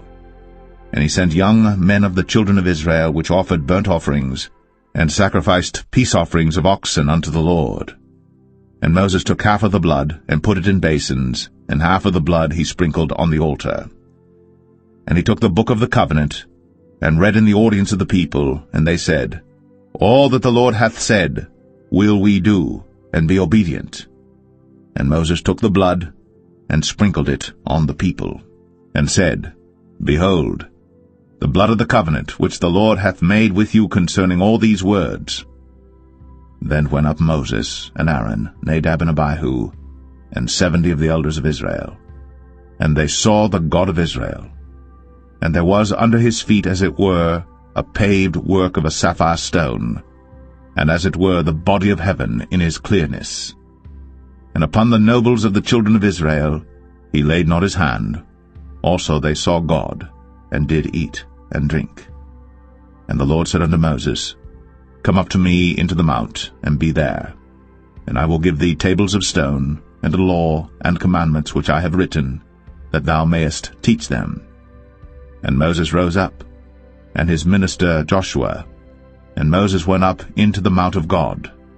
And he said unto the elders, Tarry ye here for us, until we come again unto you. And behold, Aaron and Hur are with you. If any man have any matters to do, let him come unto them. And Moses went up into the mount, and a cloud covered the mount. And the glory of the Lord abode upon Mount Sinai, and the cloud covered it 6 days. And the 7th day he called unto Moses out of the midst of the cloud. And the sight of the glory of the Lord was like devouring fire on the top of the mount in the eyes of the children of Israel. And Moses went into the midst of the cloud, and gat him up into the mount. And Moses was in the mount 40 days and 40 nights.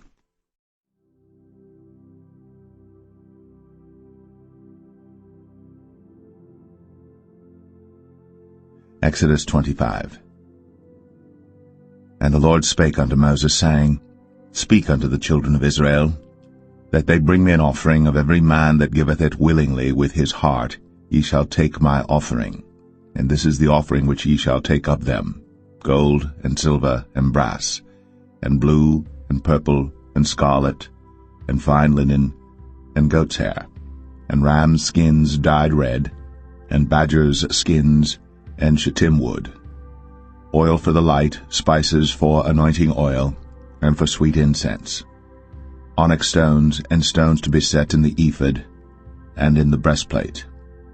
And let them make me a sanctuary, that I may dwell among them, according to all that I show thee, after the pattern of the tabernacle, and the pattern of all the instruments thereof, even so shall ye make it. And they shall make an ark of shittim wood.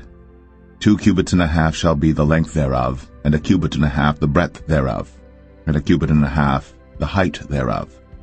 And thou shalt overlay it with pure gold, within and without shalt thou overlay it. And shalt make upon it a crown of gold around about. And thou shalt cast 4 rings of gold for it, and put them in the 4 corners thereof. And 2 rings shall be in the one side of it, and 2 rings in the other side of it. And thou shalt make staves of shittim wood, and overlay them with gold. And thou shalt put the staves into the rings by the sides of the ark, that the ark may be borne with them. The staves shall be in the rings of the ark, they shall not be taken from it. And thou shalt put into the ark the testimony which I shall give thee. And thou shalt make a mercy seat of pure gold. 2 cubits and a half shall be the length thereof, and 1 cubit and a half the breadth thereof.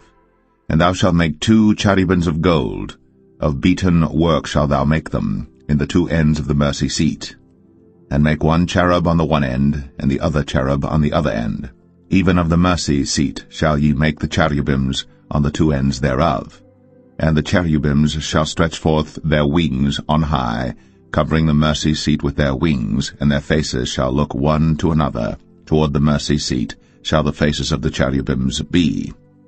And thou shalt put the mercy seat above upon the ark, and in the ark thou shalt put the testimony that I shall give thee. And there I will meet with thee, and I will commune with thee from above the mercy seat, from between the 2 cherubims which are upon the ark of the testimony, of all things which I will give thee in commandment unto the children of Israel. Thou shalt also make a table of shittim wood. 2 cubits shall be the length thereof, and 1 cubit the breadth thereof, and 1 cubit and a half the height thereof. And thou shalt overlay it with pure gold, and make thereto a crown of gold round about. And thou shalt make unto it a border of an handbreadth round about, and thou shalt make a golden crown to the border thereof round about. And thou shalt make for it 4 rings of gold, and put the rings in the 4 corners that are on the 4 feet thereof. Over against the border shall the rings be for places of the staves to bear the table. And thou shalt make the staves of shittim wood, and overlay them with gold, that the table may be borne with them. And thou shalt make the dishes thereof, and spoons thereof, and covers thereof, and bowls thereof, to cover withal. Of pure gold shalt thou make them. And thou shalt set upon the table showbread before me always. And thou shalt make a candlestick of pure gold. Of beaten work shall the candlestick be made. His shaft and his branches, his bowls, his knobs and his flowers shall be of the same. And 6 branches shall come out of the sides of it, 3 branches of the candlestick out of the one side, and 3 branches of the candlestick out of the other side. 3 bowls made like unto almonds, with a knob and a flower in one branch, and 3 bowls made like almonds in the other branch, with a knob and a flower. So in the 6 branches that come out of the candlestick. And in the candlestick shall be 4 bowls made like unto almonds, with their knobs and their flowers. And there shall be a knob under 2 branches of the same, and a knob under 2 branches of the same, and a knob under 2 branches of the same, according to the 6 branches that proceed out of the candlestick. Their knobs and their branches shall be of the same. All it shall be one beaten work of pure gold. And thou shalt make the 7 lamps thereof, and they shall light the lamps thereof, that they may give light over against it. And the tongs thereof, and the snuff dishes thereof, shall be of pure gold. Of a talent of pure gold shall he make it with all these vessels. And look that thou make them after their pattern which was shown thee in the mount.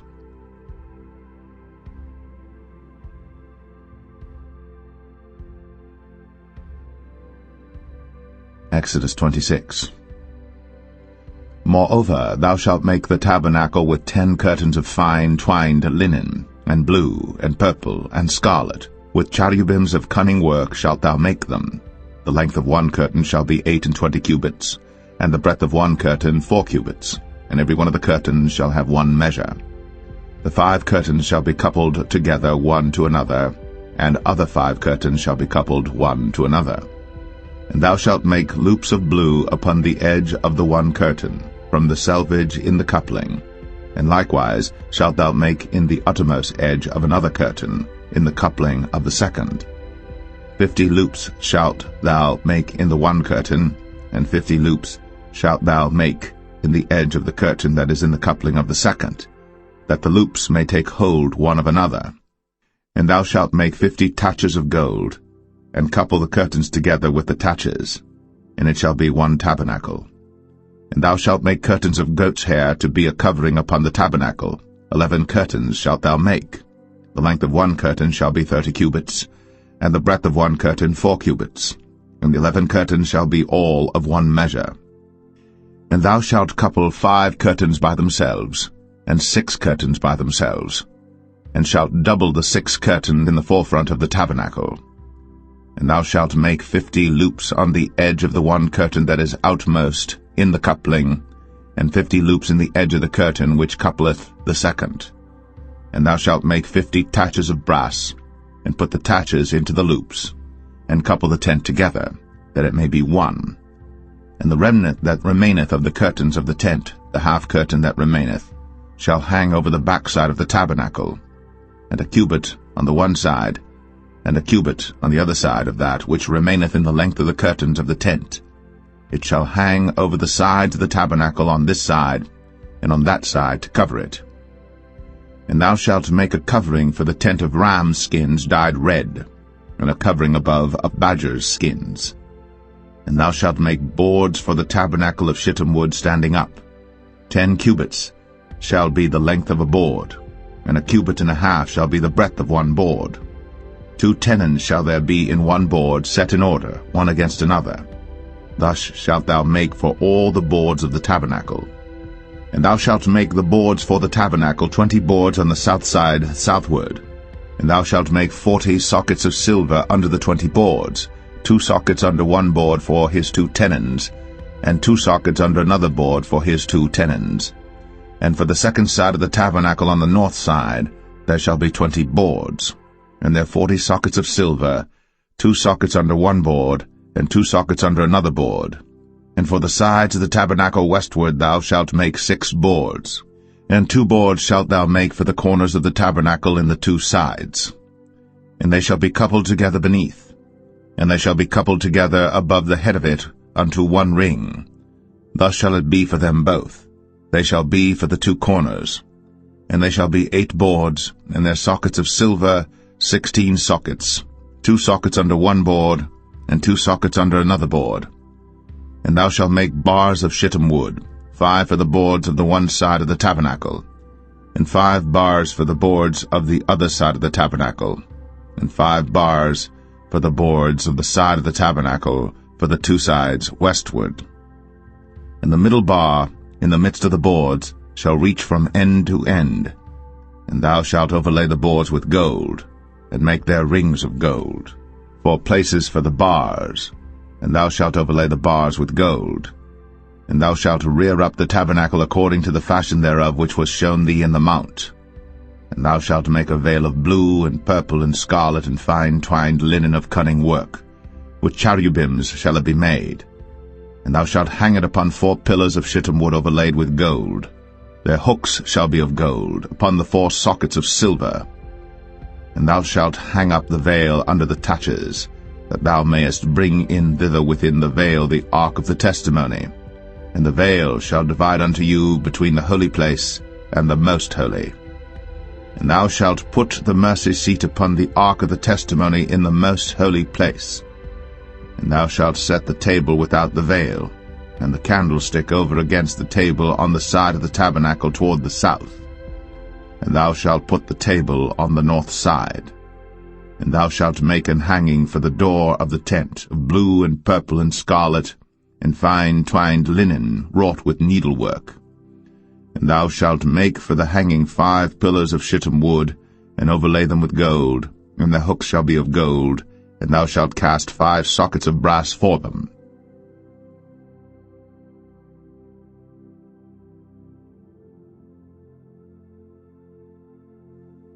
Exodus 27. And thou shalt make an altar of shittim wood, 5 cubits long and 5 cubits broad. The altar shall be 4 square, and the height thereof shall be 3 cubits. And thou shalt make the horns of it upon the 4 corners thereof. His horns shall be of the same, and thou shalt overlay it with brass.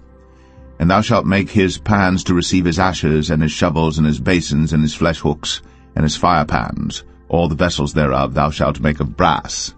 And thou shalt make for it a grate of network of brass, and upon the net shalt thou make 4 brazen rings in the 4 corners thereof. And thou shalt put it under the compass of the altar beneath, that the net may be even to the midst of the altar. And thou shalt make staves for the altar, staves of shittim wood, and overlay them with brass. And the staves shall be put into the rings, and the staves shall be upon the 2 sides of the altar to bear it. Hollow with boards shalt thou make it, as it was shown thee in the mount, so shall they make it. And thou shalt make the court of the tabernacle for the south side. Southward there shall be hangings for the court of fine twined linen, of 100 cubits long for one side. And the 20 pillars thereof, and their 20 sockets shall be of brass. The hooks of the pillars, and their fillets, shall be of silver. And likewise for the north side in length there shall be hangings of 100 cubits long, and his 20 pillars, and their 20 sockets of brass, the hooks of the pillars, and their fillets of silver. And for the breadth of the court on the west side shall be hangings of 50 cubits, their pillars 10, and their sockets 10. And the breadth of the court on the east side eastward shall be 50 cubits. The hangings of one side of the gate shall be 15 cubits, their pillars 3, and their sockets 3. And on the other side shall be hangings 15 cubits, their pillars 3, and their sockets 3. And for the gate of the court shall be an hanging of 20 cubits of blue, and purple, and scarlet, and fine twined linen, wrought with needlework, and their pillars shall be 4, and their sockets 4. All the pillars round about the court shall be filleted with silver. Their hooks shall be of silver, and their sockets of brass. The length of the court shall be 100 cubits, and the breadth 50 everywhere, and the height 5 cubits of fine twined linen, and their sockets of brass. All the vessels of the tabernacle, and all the service thereof, and all the pins thereof, and all the pins of the court shall be of brass. And thou shalt command the children of Israel that they bring thee pure oil, olive beaten for the light, to cause the lamp to burn always. In the tabernacle of the congregation without the veil, which is before the testimony, Aaron and his sons shall order it from evening to morning before the Lord. It shall be a statute forever, unto their generations, on the behalf of the children of Israel.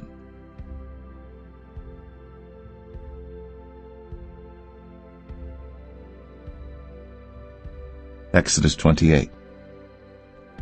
And take thou unto thee Aaron thy brother, and his sons with him, from among the children of Israel, that he may minister unto me in the priest's office, even Aaron, Nadab, and Abihu, Eleazar, and Ithamar, Aaron's sons. And thou shalt make holy garments for Aaron thy brother, for glory and for beauty. And thou shalt speak unto all that are wise-hearted, whom I have filled with the spirit of wisdom, that they may make Aaron's garments to consecrate him, that he may minister unto me in the priest's office. And these are the garments which they shall make: a breastplate, and an ephod, and a robe, and a broidered coat, a mitre, and a girdle. And they shall make holy garments for Aaron thy brother, and his sons, that he may minister unto me in the priest's office. And they shall take gold, and blue, and purple, and scarlet, and fine linen. And they shall make the ephod of gold, of blue, and of purple, of scarlet, and fine twined linen with cunning work. It shall have the 2 shoulder pieces thereof joined at the 2 edges thereof, and so it shall be joined together. And the curious girdle of the ephod which is upon it shall be of the same, according to the work thereof, even of gold, of blue, and purple, and scarlet, and fine twined linen. And thou shalt take 2 onyx stones, and grave on them the names of the children of Israel, 6 of their names on one stone, and the other 6 names of the rest on the other stone, according to their birth. With the work of an engraver in stone, like the engravings of a signet, shalt thou engrave the 2 stones with the names of the children of Israel. Thou shalt make them to be set in ouches of gold. And thou shalt put the 2 stones upon the shoulders of the ephod for stones of memorial unto the children of Israel. And Aaron shall bear their names before the Lord upon his 2 shoulders for a memorial. And thou shalt make ouches of gold, and 2 chains of pure gold at the ends. Of wreathen work shalt thou make them, and fasten the wreathen chains to the ouches. And thou shalt make the breastplate of judgment with cunning work. After the work of the ephod thou shalt make it, of gold, of blue, and of purple, and of scarlet, and of fine twined linen shalt thou make it. 4 square it shall be, being doubled. A span shall be the length thereof, and a span shall be the breadth thereof. And thou shalt set in it settings of stones, even 4 rows of stones. The first row shall be a sardius, a topaz, and a carbuncle. This shall be the first row. And the second row shall be an emerald, a sapphire, and a diamond. And the third row a ligure, an agate, and an amethyst. And the 4th row a beryl, and an onyx, and a jasper. They shall be set in gold in their enclosings. And the stones shall be with the names of the children of Israel, 12 according to their names, like the engravings of a signet, Every one with his name shall they be according to the 12 tribes. And thou shalt make upon the breastplate chains at the ends of wreathen work of pure gold. And thou shalt make upon the breastplate 2 rings of gold, and shalt put the 2 rings on the 2 ends of the breastplate. And thou shalt put the 2 wreathen chains of gold in the 2 rings which are on the ends of the breastplate. And the other 2 ends of the 2 wreathen chains thou shalt fasten in the 2 ouches, and put them on the shoulder pieces of the ephod before it. And thou shalt make 2 rings of gold, and thou shalt put them upon the 2 ends of the breastplate, in the border thereof, which is in the side of the ephod inward. And 2 other rings of gold thou shalt make, and shalt put them on the 2 sides of the ephod underneath, toward the forepart thereof, over against the other coupling thereof, above the curious girdle of the ephod. And they shall bind the breastplate by the rings thereof unto the rings of the ephod with a lace of blue, that it may be above the curious girdle of the ephod, and that the breastplate be not loosed from the ephod. And Aaron shall bear the names of the children of Israel in the breastplate of judgment upon his heart, when he goeth in unto the holy place for a memorial before the Lord continually. And thou shalt put in the breastplate of judgment the Urim and the Thummim, and they shall be upon Aaron's heart, when he goeth in before the Lord. And Aaron shall bear the judgment of the children of Israel upon his heart before the Lord continually. And thou shalt make the robe of the ephod all of blue. And there shall be an hole in the top of it, in the midst thereof. It shall have a binding of woven work round about the whole of it, as it were the whole of an habergeon, that it be not rent. And beneath upon the hem of it thou shalt make pomegranates of blue, and of purple, and of scarlet round about the hem thereof, and bells of gold between them round about. A golden bell and a pomegranate, a golden bell and a pomegranate, upon the hem of the robe round about. And it shall be upon Aaron to minister. And his sound shall be heard when he goeth in unto the holy place before the Lord, and when he cometh out, that he die not. And thou shalt make a plate of pure gold, and grave upon it, like the engravings of a signet, holiness to the Lord.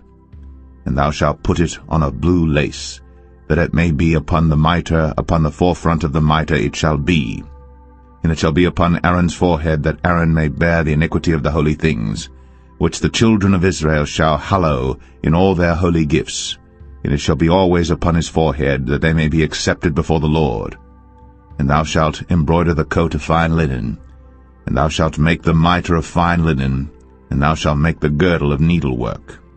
And for Aaron's sons thou shalt make coats, and thou shalt make for them girdles, and bonnets shalt thou make for them for glory and for beauty. And thou shalt put them upon Aaron thy brother, and his sons with him, and shalt anoint them, and consecrate them, and sanctify them, that they may minister unto me in the priest's office. And thou shalt make them linen breeches to cover their nakedness, from the loins even unto the thighs they shall reach. And they shall be upon Aaron and upon his sons when they come in unto the tabernacle of the congregation, or when they come near unto the altar to minister in the holy place, that they bear not iniquity and die. It shall be a statute for ever unto him and his seed after him.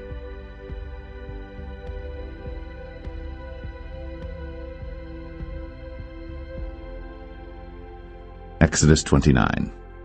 And this is the thing that thou shalt do unto them to hallow them, to minister unto me in the priest's office. Take 1 young bullock and 2 rams without blemish, and unleavened bread and cakes unleavened tempered with oil, and wafers unleavened anointed with oil, of wheaten flour shalt thou make them. And thou shalt put them into 1 basket, and bring them in the basket, with the bullock and the 2 rams. And Aaron and his sons thou shalt bring unto the door of the tabernacle of the congregation, and shalt wash them with water. And thou shalt take the garments, and put upon Aaron the coat, and the robe of the ephod, and the breastplate, and gird him with the curious girdle of the ephod. And thou shalt put the mitre upon his head, and put the holy crown upon the mitre. Then shalt thou take the anointing oil, and pour it upon his head, and anoint him. And thou shalt bring his sons, and put coats upon them. And thou shalt gird them with girdles, Aaron and his sons, and put the bonnets on them, and the priest's office shall be theirs for a perpetual statute. And thou shalt consecrate Aaron and his sons. And thou shalt cause a bullock to be brought before the tabernacle of the congregation, And Aaron and his sons shall put their hands upon the head of the bullock. And thou shalt kill the bullock before the Lord, by the door of the tabernacle of the congregation. And thou shalt take of the blood of the bullock, and put it upon the horns of the altar with thy finger, and pour all the blood beside the bottom of the altar. And thou shalt take all the fat that covereth the inwards, and the caul that is above the liver, and the 2 kidneys, and the fat that is upon them, and burn them upon the altar. But the flesh of the bullock, and his skin, and his dung, shalt thou burn with fire without the camp. It is a sin offering. Thou shalt also take 1 ram, and Aaron and his sons shall put their hands upon the head of the ram. And thou shalt slay the ram, and thou shalt take his blood, and sprinkle it round about upon the altar. And thou shalt cut the ram in pieces, and wash the inwards of him and his legs, and put them unto his pieces and unto his head. And thou shalt burn the whole ram upon the altar. It is a burnt offering unto the Lord. It is a sweet savour, an offering made by fire unto the Lord. And thou shalt take the other ram, and Aaron and his sons shall put their hands upon the head of the ram. Then shalt thou kill the ram, and take of his blood, and put it upon the tip of the right ear of Aaron, and upon the tip of the right ear of his sons, and upon the thumb of their right hand, and upon the great toe of their right foot, and sprinkle the blood upon the altar round about. And thou shalt take of the blood that is upon the altar, and of the anointing oil, and sprinkle it upon Aaron, and upon his garments, and upon his sons, and upon the garments of his sons with him. And he shall be hallowed, and his garments, and his sons' garments with him. Also thou shalt take of the ram the fat and the rump, and the fat that covereth the inwards, and the caul above the liver, and the 2 kidneys, and the fat that is upon them, and the right shoulder, for it is a ram of consecration. And 1 loaf of bread, and 1 cake of oiled bread, and 1 wafer out of the basket of the unleavened bread that is before the Lord. And thou shalt put all in the hands of Aaron, and in the hands of his sons, and shalt wave them for a wave offering before the Lord. And thou shalt receive them of their hands, and burn them upon the altar for a burnt offering, for a sweet savour before the Lord. It is an offering made by fire unto the Lord. And thou shalt take the breast of the ram of Aaron's consecration, and wave it for a wave offering before the Lord, and it shall be thy part. And thou shalt sanctify the breast of the wave offering, and the shoulder of the heave offering which is waved, and which is heaved up, of the ram of the consecration, even of that which is for Aaron, and of that which is for his sons. And it shall be Aaron's and his sons by a statute for ever from the children of Israel. For it is an heave offering, and it shall be an heave offering from the children of Israel of the sacrifice of their peace offerings, even their heave offering unto the Lord. And the holy garments of Aaron shall be his sons after him, to be anointed therein, and to be consecrated in them. And that son that is priest in his stead shall put them on 7 days, when he cometh into the tabernacle of the congregation to minister in the holy place. And thou shalt take the ram of the consecration, and seethe his flesh in the holy place. And Aaron and his sons shall eat the flesh of the ram, and the bread that is in the basket by the door of the tabernacle of the congregation. And they shall eat those things wherewith the atonement was made, to consecrate and to sanctify them. But a stranger shall not eat thereof, because they are holy. And if aught of the flesh of the consecrations, or of the bread, remain unto the morning, then thou shalt burn the remainder with fire. It shall not be eaten, because it is holy. And thus shalt thou do unto Aaron and to his sons, according to all things which I have commanded thee. 7 days shalt thou consecrate them. And thou shalt offer every day a bullock for a sin offering, for atonement. And thou shalt cleanse the altar, when thou hast made an atonement for it. And thou shalt anoint it, to sanctify it. 7 days thou shalt make an atonement for the altar, and sanctify it. And it shall be an altar most holy. Whatsoever toucheth the altar shall be holy. Now this is that which thou shalt offer upon the altar: 2 lambs of the first year, day by day, continually. The 1 lamb thou shalt offer in the morning, and the other lamb thou shalt offer at even. And with the 1 lamb a 10th deal of flour mingled with the 4th part of an hin of beaten oil, and the 4th part of an hin of wine for a drink offering.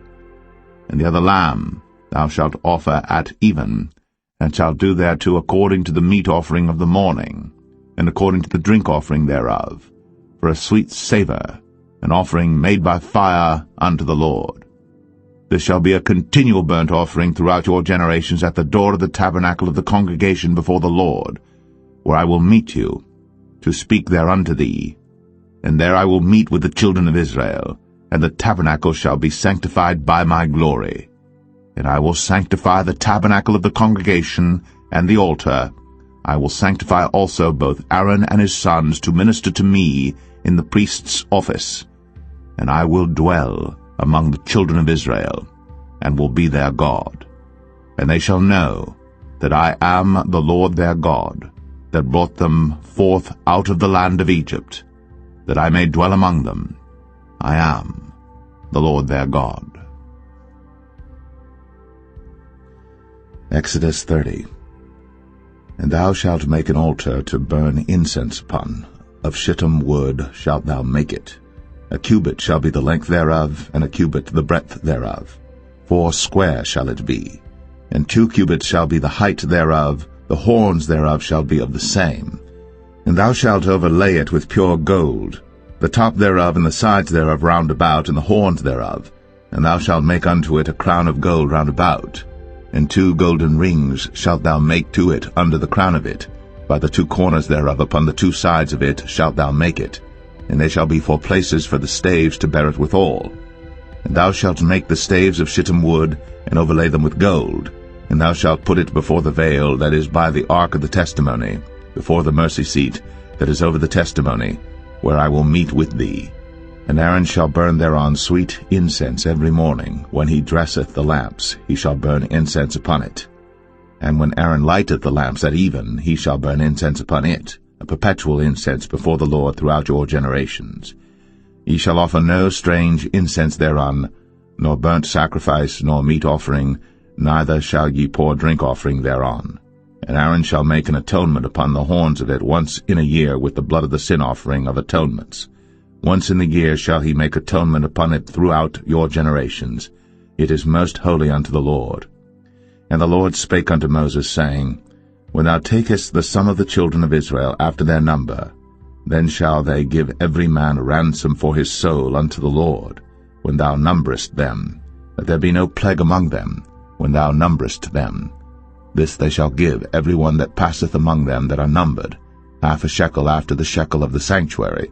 A shekel is 20 gerahs, and 1/2 shekel shall be the offering of the Lord. Every one that passeth among them that are numbered, from 20 years old and above, shall give an offering unto the Lord. The rich shall not give more, and the poor shall not give less than 1/2 shekel, when they give an offering unto the Lord, to make an atonement for your souls. And thou shalt take the atonement money of the children of Israel, and shalt appoint it for the service of the tabernacle of the congregation, that it may be a memorial unto the children of Israel before the Lord, to make an atonement for your souls. And the Lord spake unto Moses, saying, Thou shalt also make a laver of brass, and his foot also of brass, to wash withal. And thou shalt put it between the tabernacle of the congregation and the altar, and thou shalt put water therein. For Aaron and his sons shall wash their hands and their feet thereat. When they go into the tabernacle of the congregation, they shall wash with water, that they die not, or when they come near to the altar to minister, to burn offering made by fire unto the Lord. So they shall wash their hands and their feet, that they die not. And it shall be a statute forever to them, even to him and to his seed throughout their generations. Moreover the Lord spake unto Moses, saying, Take thou also unto thee principal spices, of pure myrrh 500 shekels, and of sweet cinnamon half so much, even 250 shekels, and of sweet calamus 250 shekels, and of cassia 500 shekels after the shekel of the sanctuary, and of oil olive and hin. And thou shalt make it an oil of holy ointment, an ointment compound after the art of the apothecary. It shall be an holy anointing oil. And thou shalt anoint the tabernacle of the congregation therewith, and the ark of the testimony, and the table and all his vessels, and the candlestick and his vessels, and the altar of incense, and the altar of burnt offering with all his vessels, and the laver and his foot. And thou shalt sanctify them, that they may be most holy. Whatsoever touches them shall be holy. And thou shalt anoint Aaron and his sons, and consecrate them, that they may minister unto me in the priest's office. And thou shalt speak unto the children of Israel, saying, This shall be an holy anointing oil unto me throughout your generations. Upon man's flesh shall it not be poured, neither shall ye make any other like it, after the composition of it. It is holy, and it shall be holy unto you. Whosoever compoundeth any like it, or whosoever putteth any of it upon a stranger, shall even be cut off from his people. And the Lord said unto Moses, Take unto thee sweet spices, stacte, and onycha, and galbanum, these sweet spices with pure frankincense, of each shall there be a like weight. And thou shalt make it a perfume, a confection after the art of the apothecary, tempered together pure and holy. And thou shalt beat some of it very small, and put of it before the testimony in the tabernacle of the congregation, where I will meet with thee. It shall be unto you most holy. And as for the perfume which thou shalt make, ye shall not make to yourselves according to the composition thereof. It shall be unto thee holy for the Lord. Whosoever shall make like unto that, to smell thereto, shall even be cut off from his people.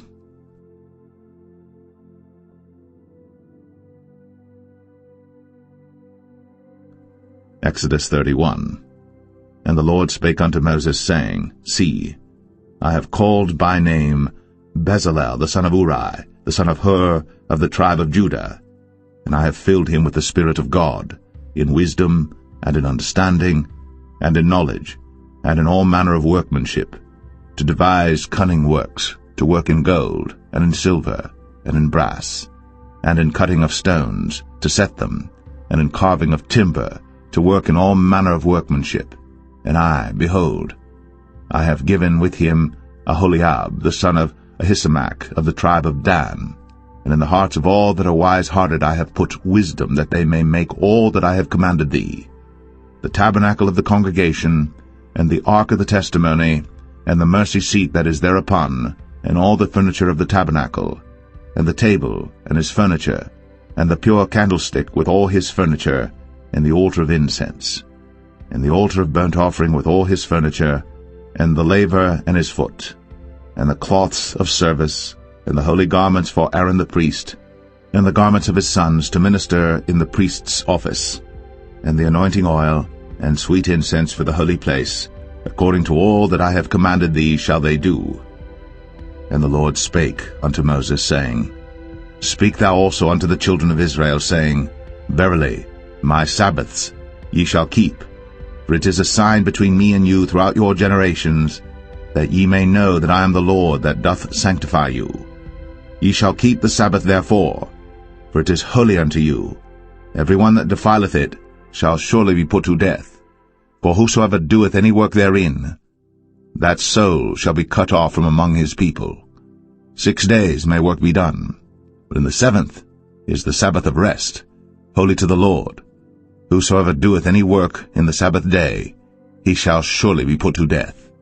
Wherefore the children of Israel shall keep the Sabbath, to observe the Sabbath throughout their generations, for a perpetual covenant. It is a sign between me and the children of Israel forever. For in 6 days the Lord made heaven and earth, and on the 7th day he rested and was refreshed.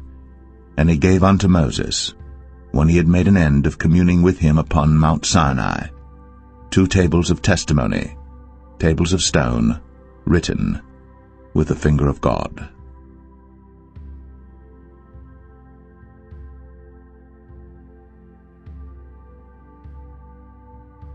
Exodus 32. And when the people saw that Moses delayed to come down out of the mount, the people gathered themselves together unto Aaron, and said unto him, Up, make us gods, which shall go before us. For as for this Moses, the man that brought us up out of the land of Egypt, we wot not what is become of him.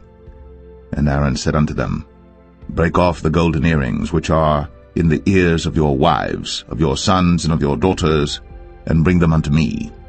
And all the people brake off the golden earrings which were in their ears, and brought them unto Aaron. And he received them at their hand, and fashioned it with a graving tool, after he had made it a molten calf. And they said, These be thy gods, O Israel, which brought thee up out of the land of Egypt.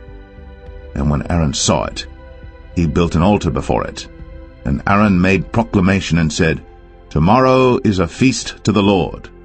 And they rose up early on the morrow, and offered burnt offerings, and brought peace offerings.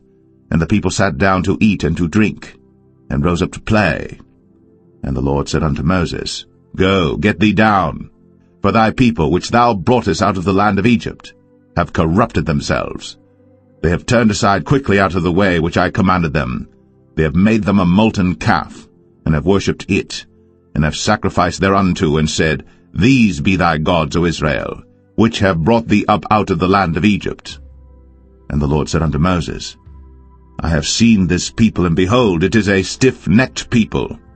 Now therefore let me alone, that my wrath may wax hot against them, and that I may consume them.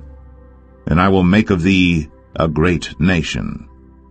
And Moses besought the Lord his God, and said, "Lord, why doth thy wrath wax hot against thy people, which thou hast brought forth out of the land of Egypt with great power, and with a mighty hand? Wherefore should the Egyptians speak and say, For mischief did he bring them out, to slay them in the mountains, and to consume them from the face of the earth? Turn from thy fierce wrath, and repent of this evil against thy people. Remember Abraham, Isaac, and Israel, thy servants, to whom thou swarest by thine own self, and saidst unto them, I will multiply your seed as the stars of heaven. And all this land that I have spoken of will I give unto your seed, and they shall inherit it forever." And the Lord repented of the evil which he thought to do unto his people. And Moses turned, and went down from the mount, and the 2 tables of the testimony were in his hand.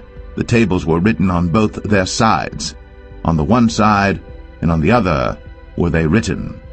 And the tables were the work of God, and the writing was the writing of God, graven upon the tables. And when Joshua heard the noise of the people as they shouted, he said unto Moses, There is a noise of war in the camp. And he said, It is not the voice of them that shout for mastery, neither is it the voice of them that cry for being overcome, but the noise of them that sing do I hear. And it came to pass, as soon as he came nigh unto the camp, that he saw the calf and the dancing. And Moses' anger waxed hot, and he cast the tables out of his hands, and brake them beneath the mount. And he took the calf which they had made, and burnt it in the fire, and ground it to powder, and strawed it upon the water, and made the children of Israel drink of it. And Moses said unto Aaron, What did this people unto thee, that thou hast brought so great a sin upon them? And Aaron said, Let not the anger of my Lord wax hot. Thou knowest the people, that they are set on mischief. For they said unto me, Make us gods, which shall go before us. For as for this Moses, the man that brought us up out of the land of Egypt, we wot not what is become of him. And I said unto them, Whosoever hath any gold, let them break it off. So they gave it to me. Then I cast it into the fire, and there came out this calf. And when Moses saw that the people were naked, for Aaron had made them naked unto their shame among their enemies, then Moses stood in the gate of the camp, and said, Who is on the Lord's side? Let him come unto me. And all the sons of Levi gathered themselves together unto him. And he said unto them, Thus saith the Lord God of Israel, Put every man his sword by his side, and go in and out from gate to gate throughout the camp, and slay every man his brother, and every man his companion, and every man his neighbor. And the children of Levi did according to the word of Moses. And there fell of the people that day about 3,000 men. For Moses had said, Consecrate yourselves today to the Lord, even every man upon his son, and upon his brother, that he may bestow upon you a blessing this day. And it came to pass on the morrow, that Moses said unto the people, Ye have sinned a great sin, and now I will go up unto the Lord.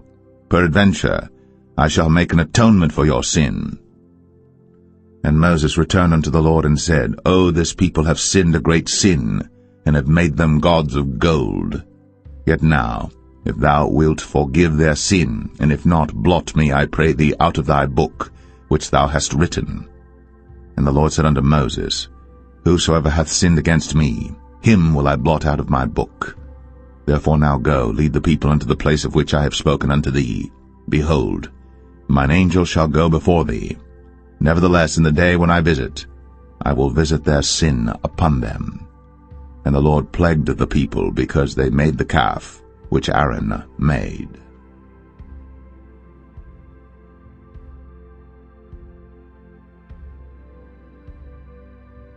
Exodus 33. And the Lord said unto Moses, Depart, and go up hence, thou and the people which thou hast brought up out of the land of Egypt, unto the land which I sware unto Abraham, to Isaac, and to Jacob, saying, Unto thy seed will I give it. And I will send an angel before thee, and I will drive out the Canaanite, the Amorite, and the Hittite, and the Perizzite, the Hivite, and the Jebusite, unto a land flowing with milk and honey. For I will not go up in the midst of thee, for thou art a stiff-necked people, lest I consume thee in the way. And when the people heard these evil tidings, they mourned, and no man did put on him his ornaments. For the Lord had said unto Moses, Say unto the children of Israel, Ye are a stiff-necked people. I will come up into the midst of thee in a moment, and consume thee. Therefore now put off thy ornaments from thee, that I may know what to do unto thee. And the children of Israel stripped themselves of their ornaments by the Mount Horeb. And Moses took the tabernacle, and pitched it without the camp, afar off from the camp, and called it the tabernacle of the congregation.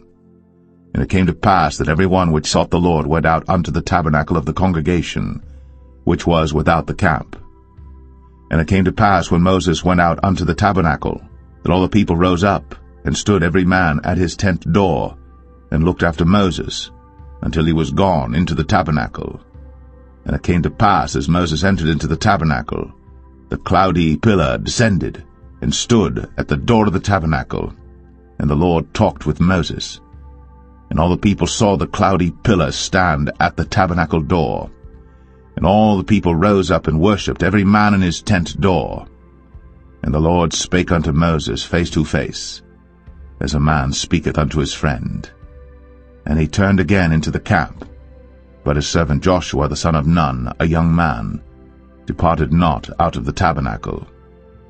And Moses said unto the Lord, See, thou sayest unto me, Bring up this people, and thou hast not let me know whom thou wilt send with me. Yet thou hast said, I know thee by name, and thou hast also found grace in my sight. Now therefore, I pray thee, if I have found grace in thy sight, show me now thy way, that I may know thee, that I may find grace in thy sight, and consider that this nation is thy people. And he said, My presence shall go with thee, and I will give thee rest. And he said unto him, If thy presence go not with me, carry us not up hence. For wherein shall it be known here that I and thy people have found grace in thy sight? Is it not in that thou goest with us? So shall we be separated, I and thy people, from all the people that are upon the face of the earth. And the Lord said unto Moses, I will do this thing also that thou hast spoken, for thou hast found grace in my sight, and I know thee by name. And he said, I beseech thee, show me thy glory. And he said, I will make all my goodness pass before thee, and I will proclaim the name of the Lord before thee, and will be gracious to whom I will be gracious, and will show mercy on whom I will show mercy. And he said, Thou canst not see my face, for there shall no man see me and live. And the Lord said, Behold, there is a place by me, and thou shalt stand upon a rock. And it shall come to pass, while my glory passeth by, that I will put thee in a cleft of the rock, and will cover thee with my hand while I pass by. And I will take away mine hand, and thou shalt see my back parts, but my face shall not be seen.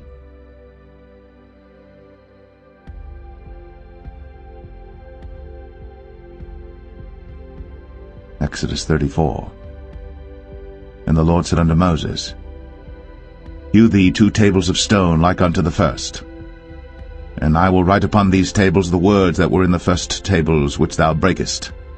And be ready in the morning, and come up in the morning unto Mount Sinai, and present thyself there to me in the top of the mount. And no man shall come up with thee, neither let any man be seen throughout all the mount. Neither let the flocks nor herds feed before that mount. And he hewed 2 tables of stone like unto the first. And Moses rose up early in the morning, and went up unto Mount Sinai, as the Lord had commanded him, and took in his hand the 2 tables of stone. And the Lord descended in the cloud, and stood with him there, and proclaimed the name of the Lord. And the Lord passed by before him, and proclaimed, the Lord God, merciful and gracious, long-suffering, and abundant in goodness and truth, keeping mercy for thousands, forgiving iniquity, and transgression and sin, and that will by no means clear the guilty, visiting the iniquity of the fathers upon the children, and upon the children's children, unto the 3rd and to the 4th generation. And Moses made haste, and bowed his head toward the earth, and worshipped, and he said, If now I have found grace in thy sight, O Lord, let my Lord, I pray thee, go among us. For it is a stiff-necked people, and pardon our iniquity and our sin, and take us for thine inheritance. And he said, Behold, I make a covenant. Before all thy people I will do marvels, such as have not been done in all the earth, nor in any nation. And all the people among which thou art shall see the work of the Lord. For it is a terrible thing that I will do with thee. Observe thou that which I command thee this day. Behold, I drive out before thee the Amorite, and the Canaanite, and the Hittite, and the Perizzite, and the Hivite, and the Jebusite. Take heed to thyself, lest thou make a covenant with the inhabitants of the land whither thou goest, lest it be for a snare in the midst of thee. But ye shall destroy their altars, break their images, and cut down their groves. For thou shalt worship no other god, for the Lord whose name is a jealous God.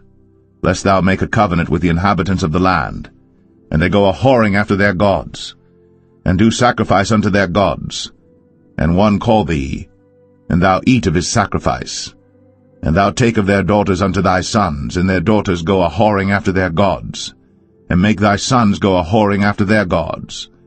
Thou shalt make thee no molten gods. The feast of unleavened bread shalt thou keep. 7 days thou shalt eat unleavened bread, as I commanded thee, in the time of the month Abib. For in the month Abib thou camest out from Egypt. All that openeth the matrix is mine, and every firstling among thy cattle, whether ox or sheep that is male. But the firstling of an ass thou shalt redeem with a lamb. And if thou redeem him not, then shalt thou break his neck.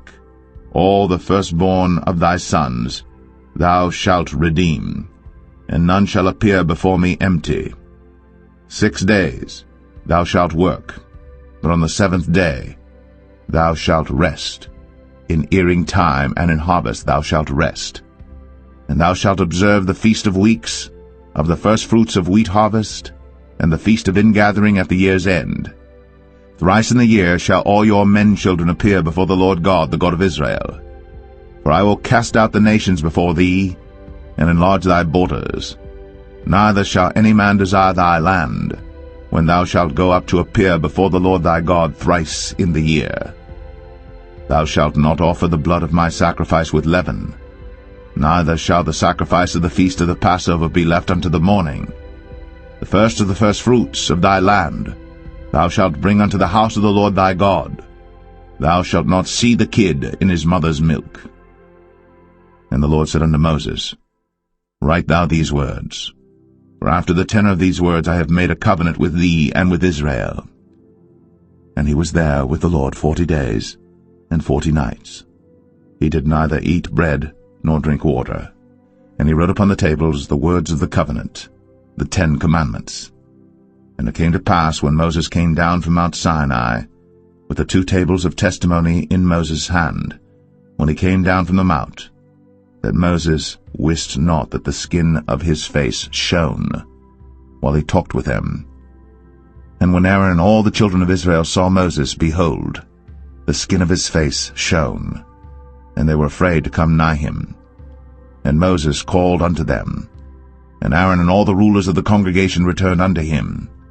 And Moses talked with them, and afterward all the children of Israel came nigh, and he gave them in commandment all that the Lord had spoken with him in Mount Sinai. Until Moses had done speaking with them, he put a veil on his face. But when Moses went in before the Lord to speak with him, he took the veil off until he came out. And he came out, and spake unto the children of Israel that which he was commanded. And the children of Israel saw the face of Moses, that the skin of Moses' face shone. And Moses put the veil upon his face again, until he went in to speak with him.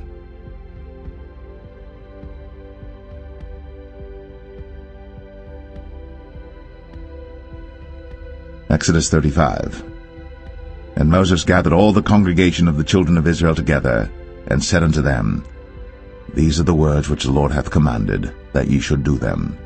6 days shall work be done, but on the 7th day there shall be to you an holy day, a Sabbath of rest to the Lord. Whosoever doeth work therein shall be put to death. Ye shall kindle no fire throughout your habitations upon the Sabbath day. And Moses spake unto all the congregation of the children of Israel, saying, This is the thing which the Lord commanded, saying, Take ye from among you an offering unto the Lord. Whosoever is of a willing heart, let him bring it, an offering of the Lord, gold and silver and brass, and blue and purple and scarlet and fine linen and goat's hair, and rams' skins dyed red, and badgers' skins, and shittim wood, and oil for the light, and spices for anointing oil, and for the sweet incense, and onyx stones, and stones to be set for the ephod and for the breastplate. And every wise-hearted among you shall come, and make all that the Lord hath commanded, the tabernacle, his tent, and his covering, his taches, and his boards, his bars, his pillars, and his sockets, the ark and the staves thereof, with the mercy seat and the veil of the covering, the table and his staves, and all his vessels, and the showbread, the candlestick also for the light, and his furniture, and his lamps, with the oil for the light, and the incense altar, and his staves, and the anointing oil, and the sweet incense, and the hanging for the door at the entering in of the tabernacle, the altar of burnt offering, with his brazen grate, his staves, and all his vessels, the laver and his foot, the hangings of the court, his pillars, and their sockets, and the hanging for the door of the court, the pins of the tabernacle, and the pins of the court, and their cords, the cloths of service, to do service in the holy place, the holy garments for Aaron the priest, and the garments of his sons to minister in the priest's office. And all the congregation of the children of Israel departed from the presence of Moses. And they came, every one whose heart stirred him up, and every one whom his spirit made willing. And they brought the Lord's offering to the work of the tabernacle of the congregation, and for all his service, and for the holy garments. And they came, both men and women, as many as were willing-hearted, and brought bracelets and earrings and rings and tablets, all jewels of gold. And every man that offered an offering of gold unto the Lord. And every man with whom was found blue and purple and scarlet and fine linen and goat's hair, and red skins of rams and badgers' skins brought them. Every one that did offer an offering of silver and brass brought the Lord's offering, and every man with whom was found shittim wood for any work of the service brought it. And all the women that were wise-hearted did spin with their hands, and brought that which they had spun, both of blue and of purple and of scarlet and of fine linen. And all the women whose heart stirred them up in wisdom spun goat's hair. And the rulers brought onyx stones, and stones to be set for the ephod and for the breastplate, and spice, and oil for the light, and for the anointing oil, and for the sweet incense. The children of Israel brought a willing offering unto the Lord, every man and woman whose heart made them willing to bring for all manner of work, which the Lord had commanded to be made by the hand of Moses. And Moses said unto the children of Israel, See, the Lord hath called by name Bezalel the son of Uri, the son of Hur, of the tribe of Judah. And he hath filled him with the Spirit of God in wisdom, in understanding, and in knowledge, and in all manner of workmanship, and to devise curious works, to work in gold, and in silver, and in brass, and in the cutting of stones, to set them, and in carving of wood, to make any manner of cunning work. And he hath put in his heart that he may teach, both he and Aholiab, the son of Ahisamach, of the tribe of Dan. Them hath he filled with wisdom of heart, to work all manner of work, of the engraver, and of the cunning workman, and of the embroiderer, in blue, and in purple, and scarlet, and in fine linen, and of the weaver, even of them that do any work, and of those that devise cunning work.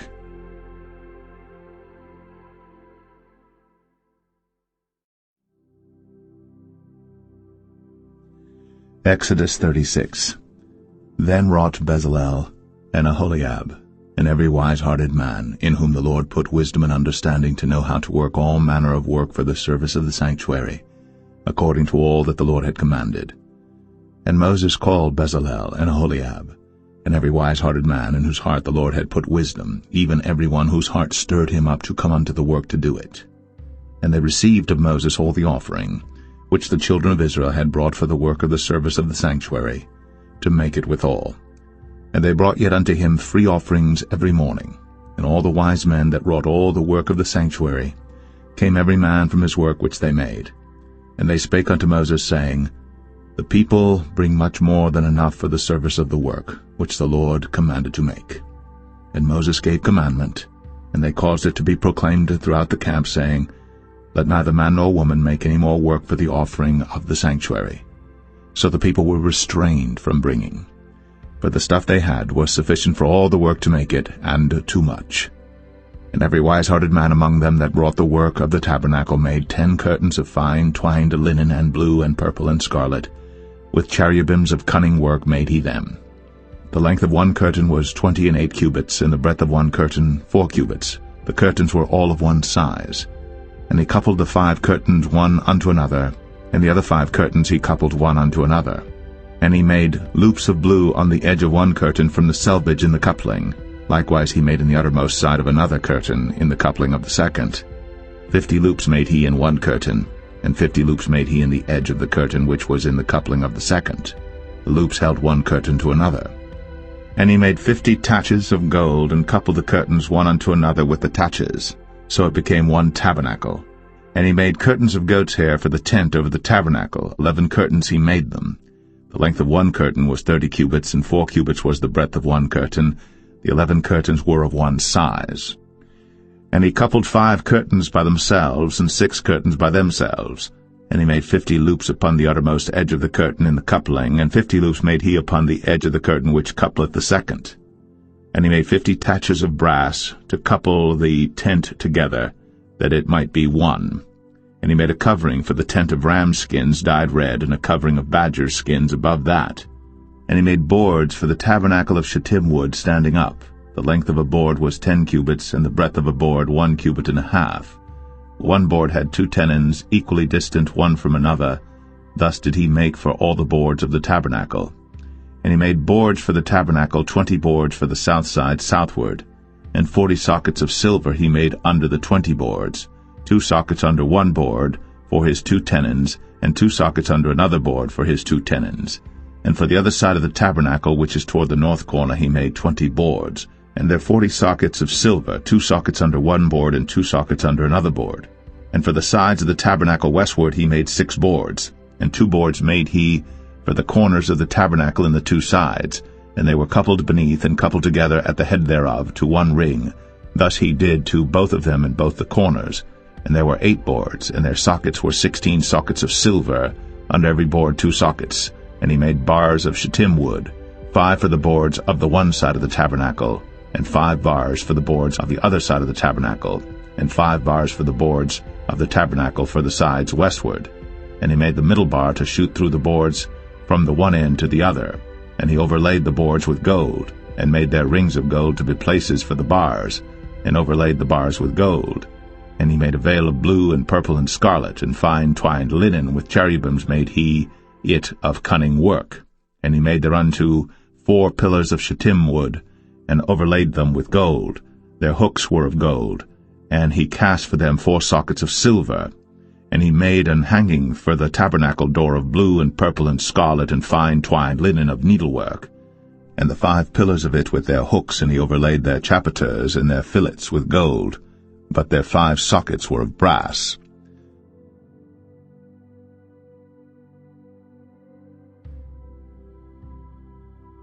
Exodus 37. And Bezalel made the ark of shittim wood. 2 cubits and a half was the length of it, and 1 cubit and a half the breadth of it, and 1 cubit and a half the height of it. And he overlaid it with pure gold within and without, and made a crown of gold to it round about. And he cast for it 4 rings of gold, to be set by the 4 corners of it, even 2 rings upon the one side of it, and 2 rings upon the other side of it. And he made staves of shittim wood, and overlaid them with gold. And he put the staves into the rings by the sides of the ark to bear the ark. And he made the mercy seat of pure gold. 2 cubits and a half was the length thereof, and 1 cubit and a half the breadth thereof. And he made 2 cherubims of gold, beaten out of one piece made he them, on the 2 ends of the mercy seat, 1 cherub on the end on this side, and another cherub on the other end on that side. Out of the mercy seat made he the cherubims on the 2 ends thereof. And the cherubims spread out their wings on high, and covered with their wings over the mercy seat with their faces one to another. Even to the mercy seatward were the faces of the cherubims. And he made the table of shittim wood. 2 cubits was the length thereof, and 1 cubit the breadth thereof, and 1 cubit and a half the height thereof. And he overlaid it with pure gold, and made thereunto a crown of gold round about. Also he made thereunto a border of an handbreadth round about, and made a crown of gold for the border thereof round about. And he cast for it 4 rings of gold, and put the rings upon the 4 corners that were in the 4 feet thereof. Over against the border were the rings, the places for the staves to bear the table. And he made the staves of shittim wood, and overlaid them with gold to bear the table. And he made the vessels which were upon the table, his dishes, and his spoons, and his bowls, and his covers, to cover withal of pure gold. And he made the candlestick of pure gold. Of beaten work made he the candlestick. His shaft and his branch, his bowls, his knobs, and his flowers were of the same. And 6 branches going out of the sides thereof, 3 branches of the candlestick out of the one side thereof, and 3 branches of the candlestick out of the other side thereof. 3 bowls made after the fashion of almonds in one branch, a knob and a flower, and 3 bowls made like almonds in another branch, a knob and a flower. So throughout the 6 branches, going out of the candlestick.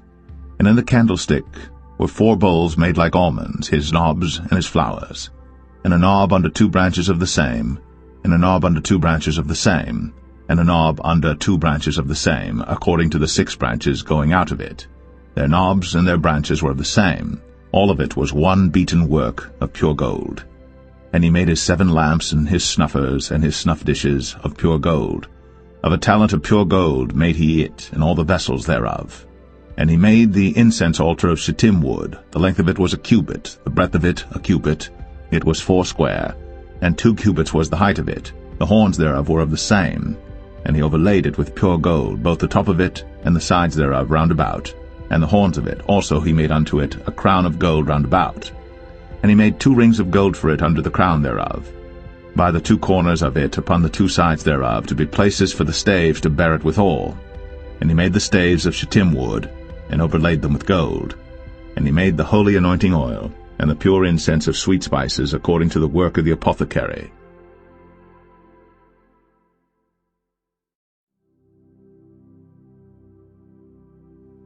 Exodus 38. And he made the altar of burnt offering of shittim wood.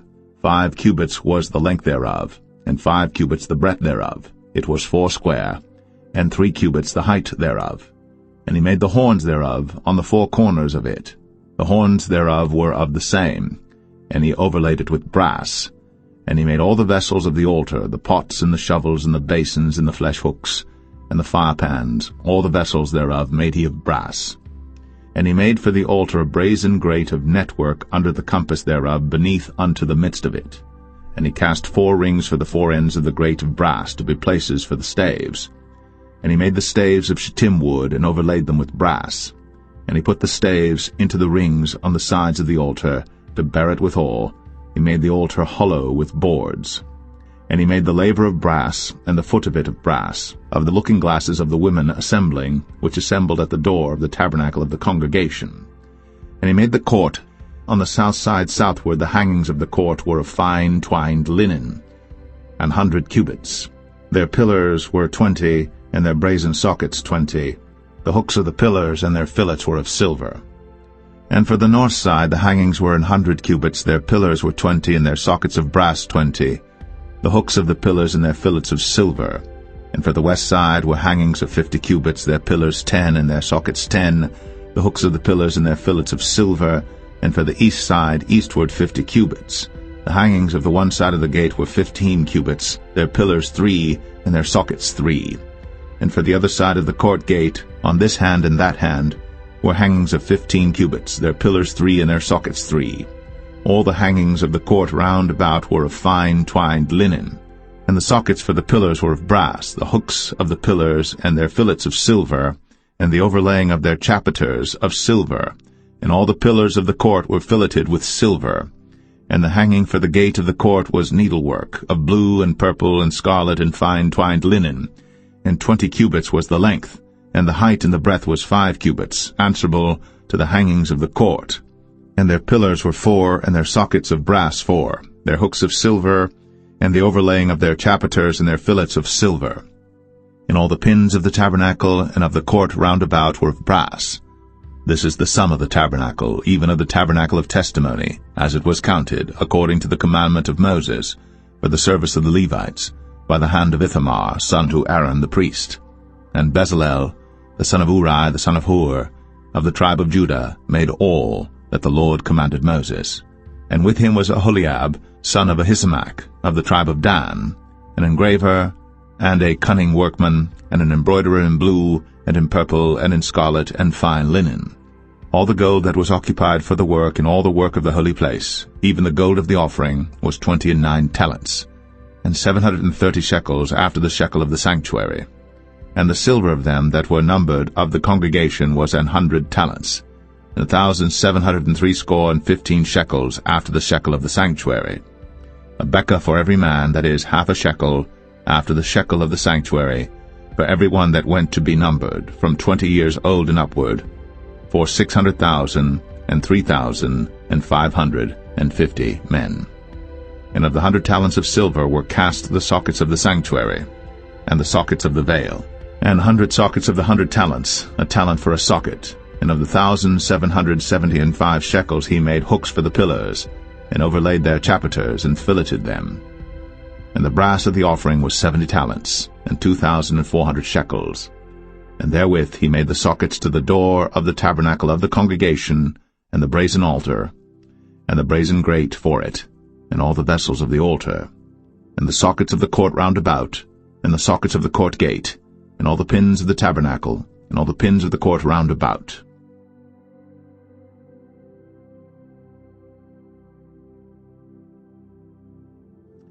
Exodus 39. And of the blue, and purple, and scarlet they made cloths of service, to do service in the holy place, and made the holy garments for Aaron, as the Lord commanded Moses. And he made the ephod of gold, blue, and purple, and scarlet, and fine twined linen. And they did beat the gold into thin plates, and cut it into wires, to work it in the blue, and in the purple, and in the scarlet, and in the fine linen, with cunning work. They made shoulder pieces for it, to couple it together. By the 2 edges was it coupled together. And the curious girdle of his ephod that was upon it was of the same, according to the work thereof, of gold, blue, and purple, and scarlet, and fine twined linen, as the Lord commanded Moses. And they wrought onyx stones enclosed in ouches of gold, graven as signets are graven, with the names of the children of Israel. And he put them on the shoulders of the ephod, that they should be stones for a memorial to the children of Israel, as the Lord commanded Moses. And he made the breastplate of cunning work, like the work of the ephod, of gold, blue, and purple, and scarlet, and fine twined linen. It was 4 square. They made the breastplate double. A span was the length thereof, and a span the breadth thereof, being doubled. And they set in it 4 rows of stones. The first row was a sardius, a topaz, and a carbuncle. This was the first row. And the second row an emerald, a sapphire, and a diamond. And the third row a ligure, an agate, and an amethyst. and the fourth row a beryl, an onyx, and a jasper. They were enclosed in ouches of gold in their enclosings.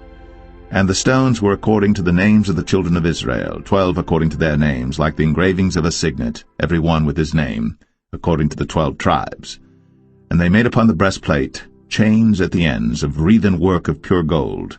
And they made 2 ouches of gold and 2 gold rings, and put the 2 rings in the 2 ends of the breastplate. And they put the 2 wreathen chains of gold in the 2 rings on the ends of the breastplate. And the 2 ends of the 2 wreathen chains they fastened in the 2 ouches, and put them on the shoulder pieces of the ephod before it. And they made 2 rings of gold, and put them on the 2 ends of the breastplate, upon the border of it, which was on the side of the ephod inward. And they made 2 other golden rings, and put them on the 2 sides of the ephod underneath, toward the forepart of it, over against the other coupling thereof, above the curious girdle of the ephod. And they did bind the breastplate by his rings unto the rings of the ephod with a lace of blue, that it might be above the curious girdle of the ephod, and that the breastplate might not be loosed from the ephod, as the Lord commanded Moses. And he made the robe of the ephod of woven work, all of blue. And there was an hole in the midst of the robe, as the hole of an habergeon, with a band round about the hole, that it should not rend. And they made upon the hems of the robe pomegranates of blue and purple and scarlet and twined linen. And they made bells of pure gold, and put the bells between the pomegranates upon the hem of the robe, round about between the pomegranates, a bell and a pomegranate round about the hem of the robe to minister in, as the Lord commanded Moses. And they made coats of fine linen of woven work for Aaron and for his sons, and a mitre of fine linen, and goodly bonnets of fine linen, and linen breeches of fine twined linen, and a girdle of fine twined linen, and blue and purple and scarlet of needlework, as the Lord commanded Moses. And they made the plate of the holy crown of pure gold, and wrote upon it a writing like to the engravings of a signet, Holiness to the Lord. And they tied unto it a lace of blue to fasten it on high upon the mitre, as the Lord commanded Moses. Thus was all the work of the tabernacle of the tent of the congregation finished. And the children of Israel did according to all that the Lord commanded Moses, so did they. And they brought the tabernacle unto Moses, the tent, and all his furniture, his taches, his boards, his bars, and his pillars, and his sockets, and the covering of ram skins dyed red, and the covering of badger skins, and the veil of the covering, the ark of the testimony, and the staves thereof, and the mercy seat, the table and all the vessels thereof, and the showbread, the pure candlestick, with the lamps thereof, even with the lamps to be set in order, and all the vessels thereof, and the oil for light, and the golden altar, and the anointing oil, and the sweet incense, and the hanging for the tabernacle door, the brazen altar, and his grate of brass, his staves and all his vessels, the laver and his foot, the hangings of the court, his pillars and his sockets, and the hanging for the court gate, his cords, and his pins, and all the vessels of the service of the tabernacle for the tent of the congregation, the cloths of service to do service in the holy place, and the holy garments for Aaron the priest, and his sons' garments, to minister in the priest's office. According to all that the Lord commanded Moses, so the children of Israel made all the work. And Moses did look upon all the work, and behold, they had done it, as the Lord had commanded, even so had they done it. And Moses blessed them.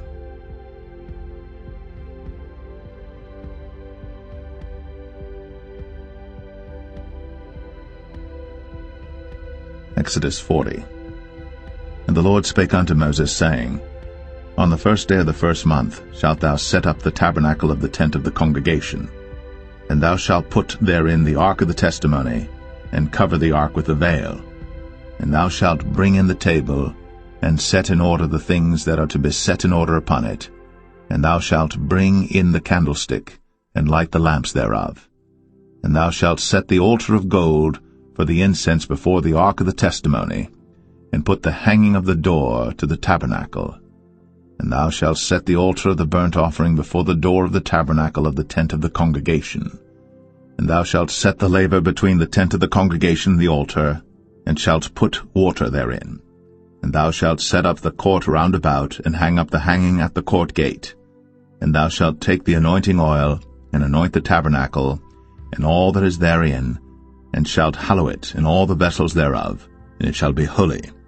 And thou shalt anoint the altar of the burnt offering, and all his vessels, and sanctify the altar, and it shall be an altar most holy.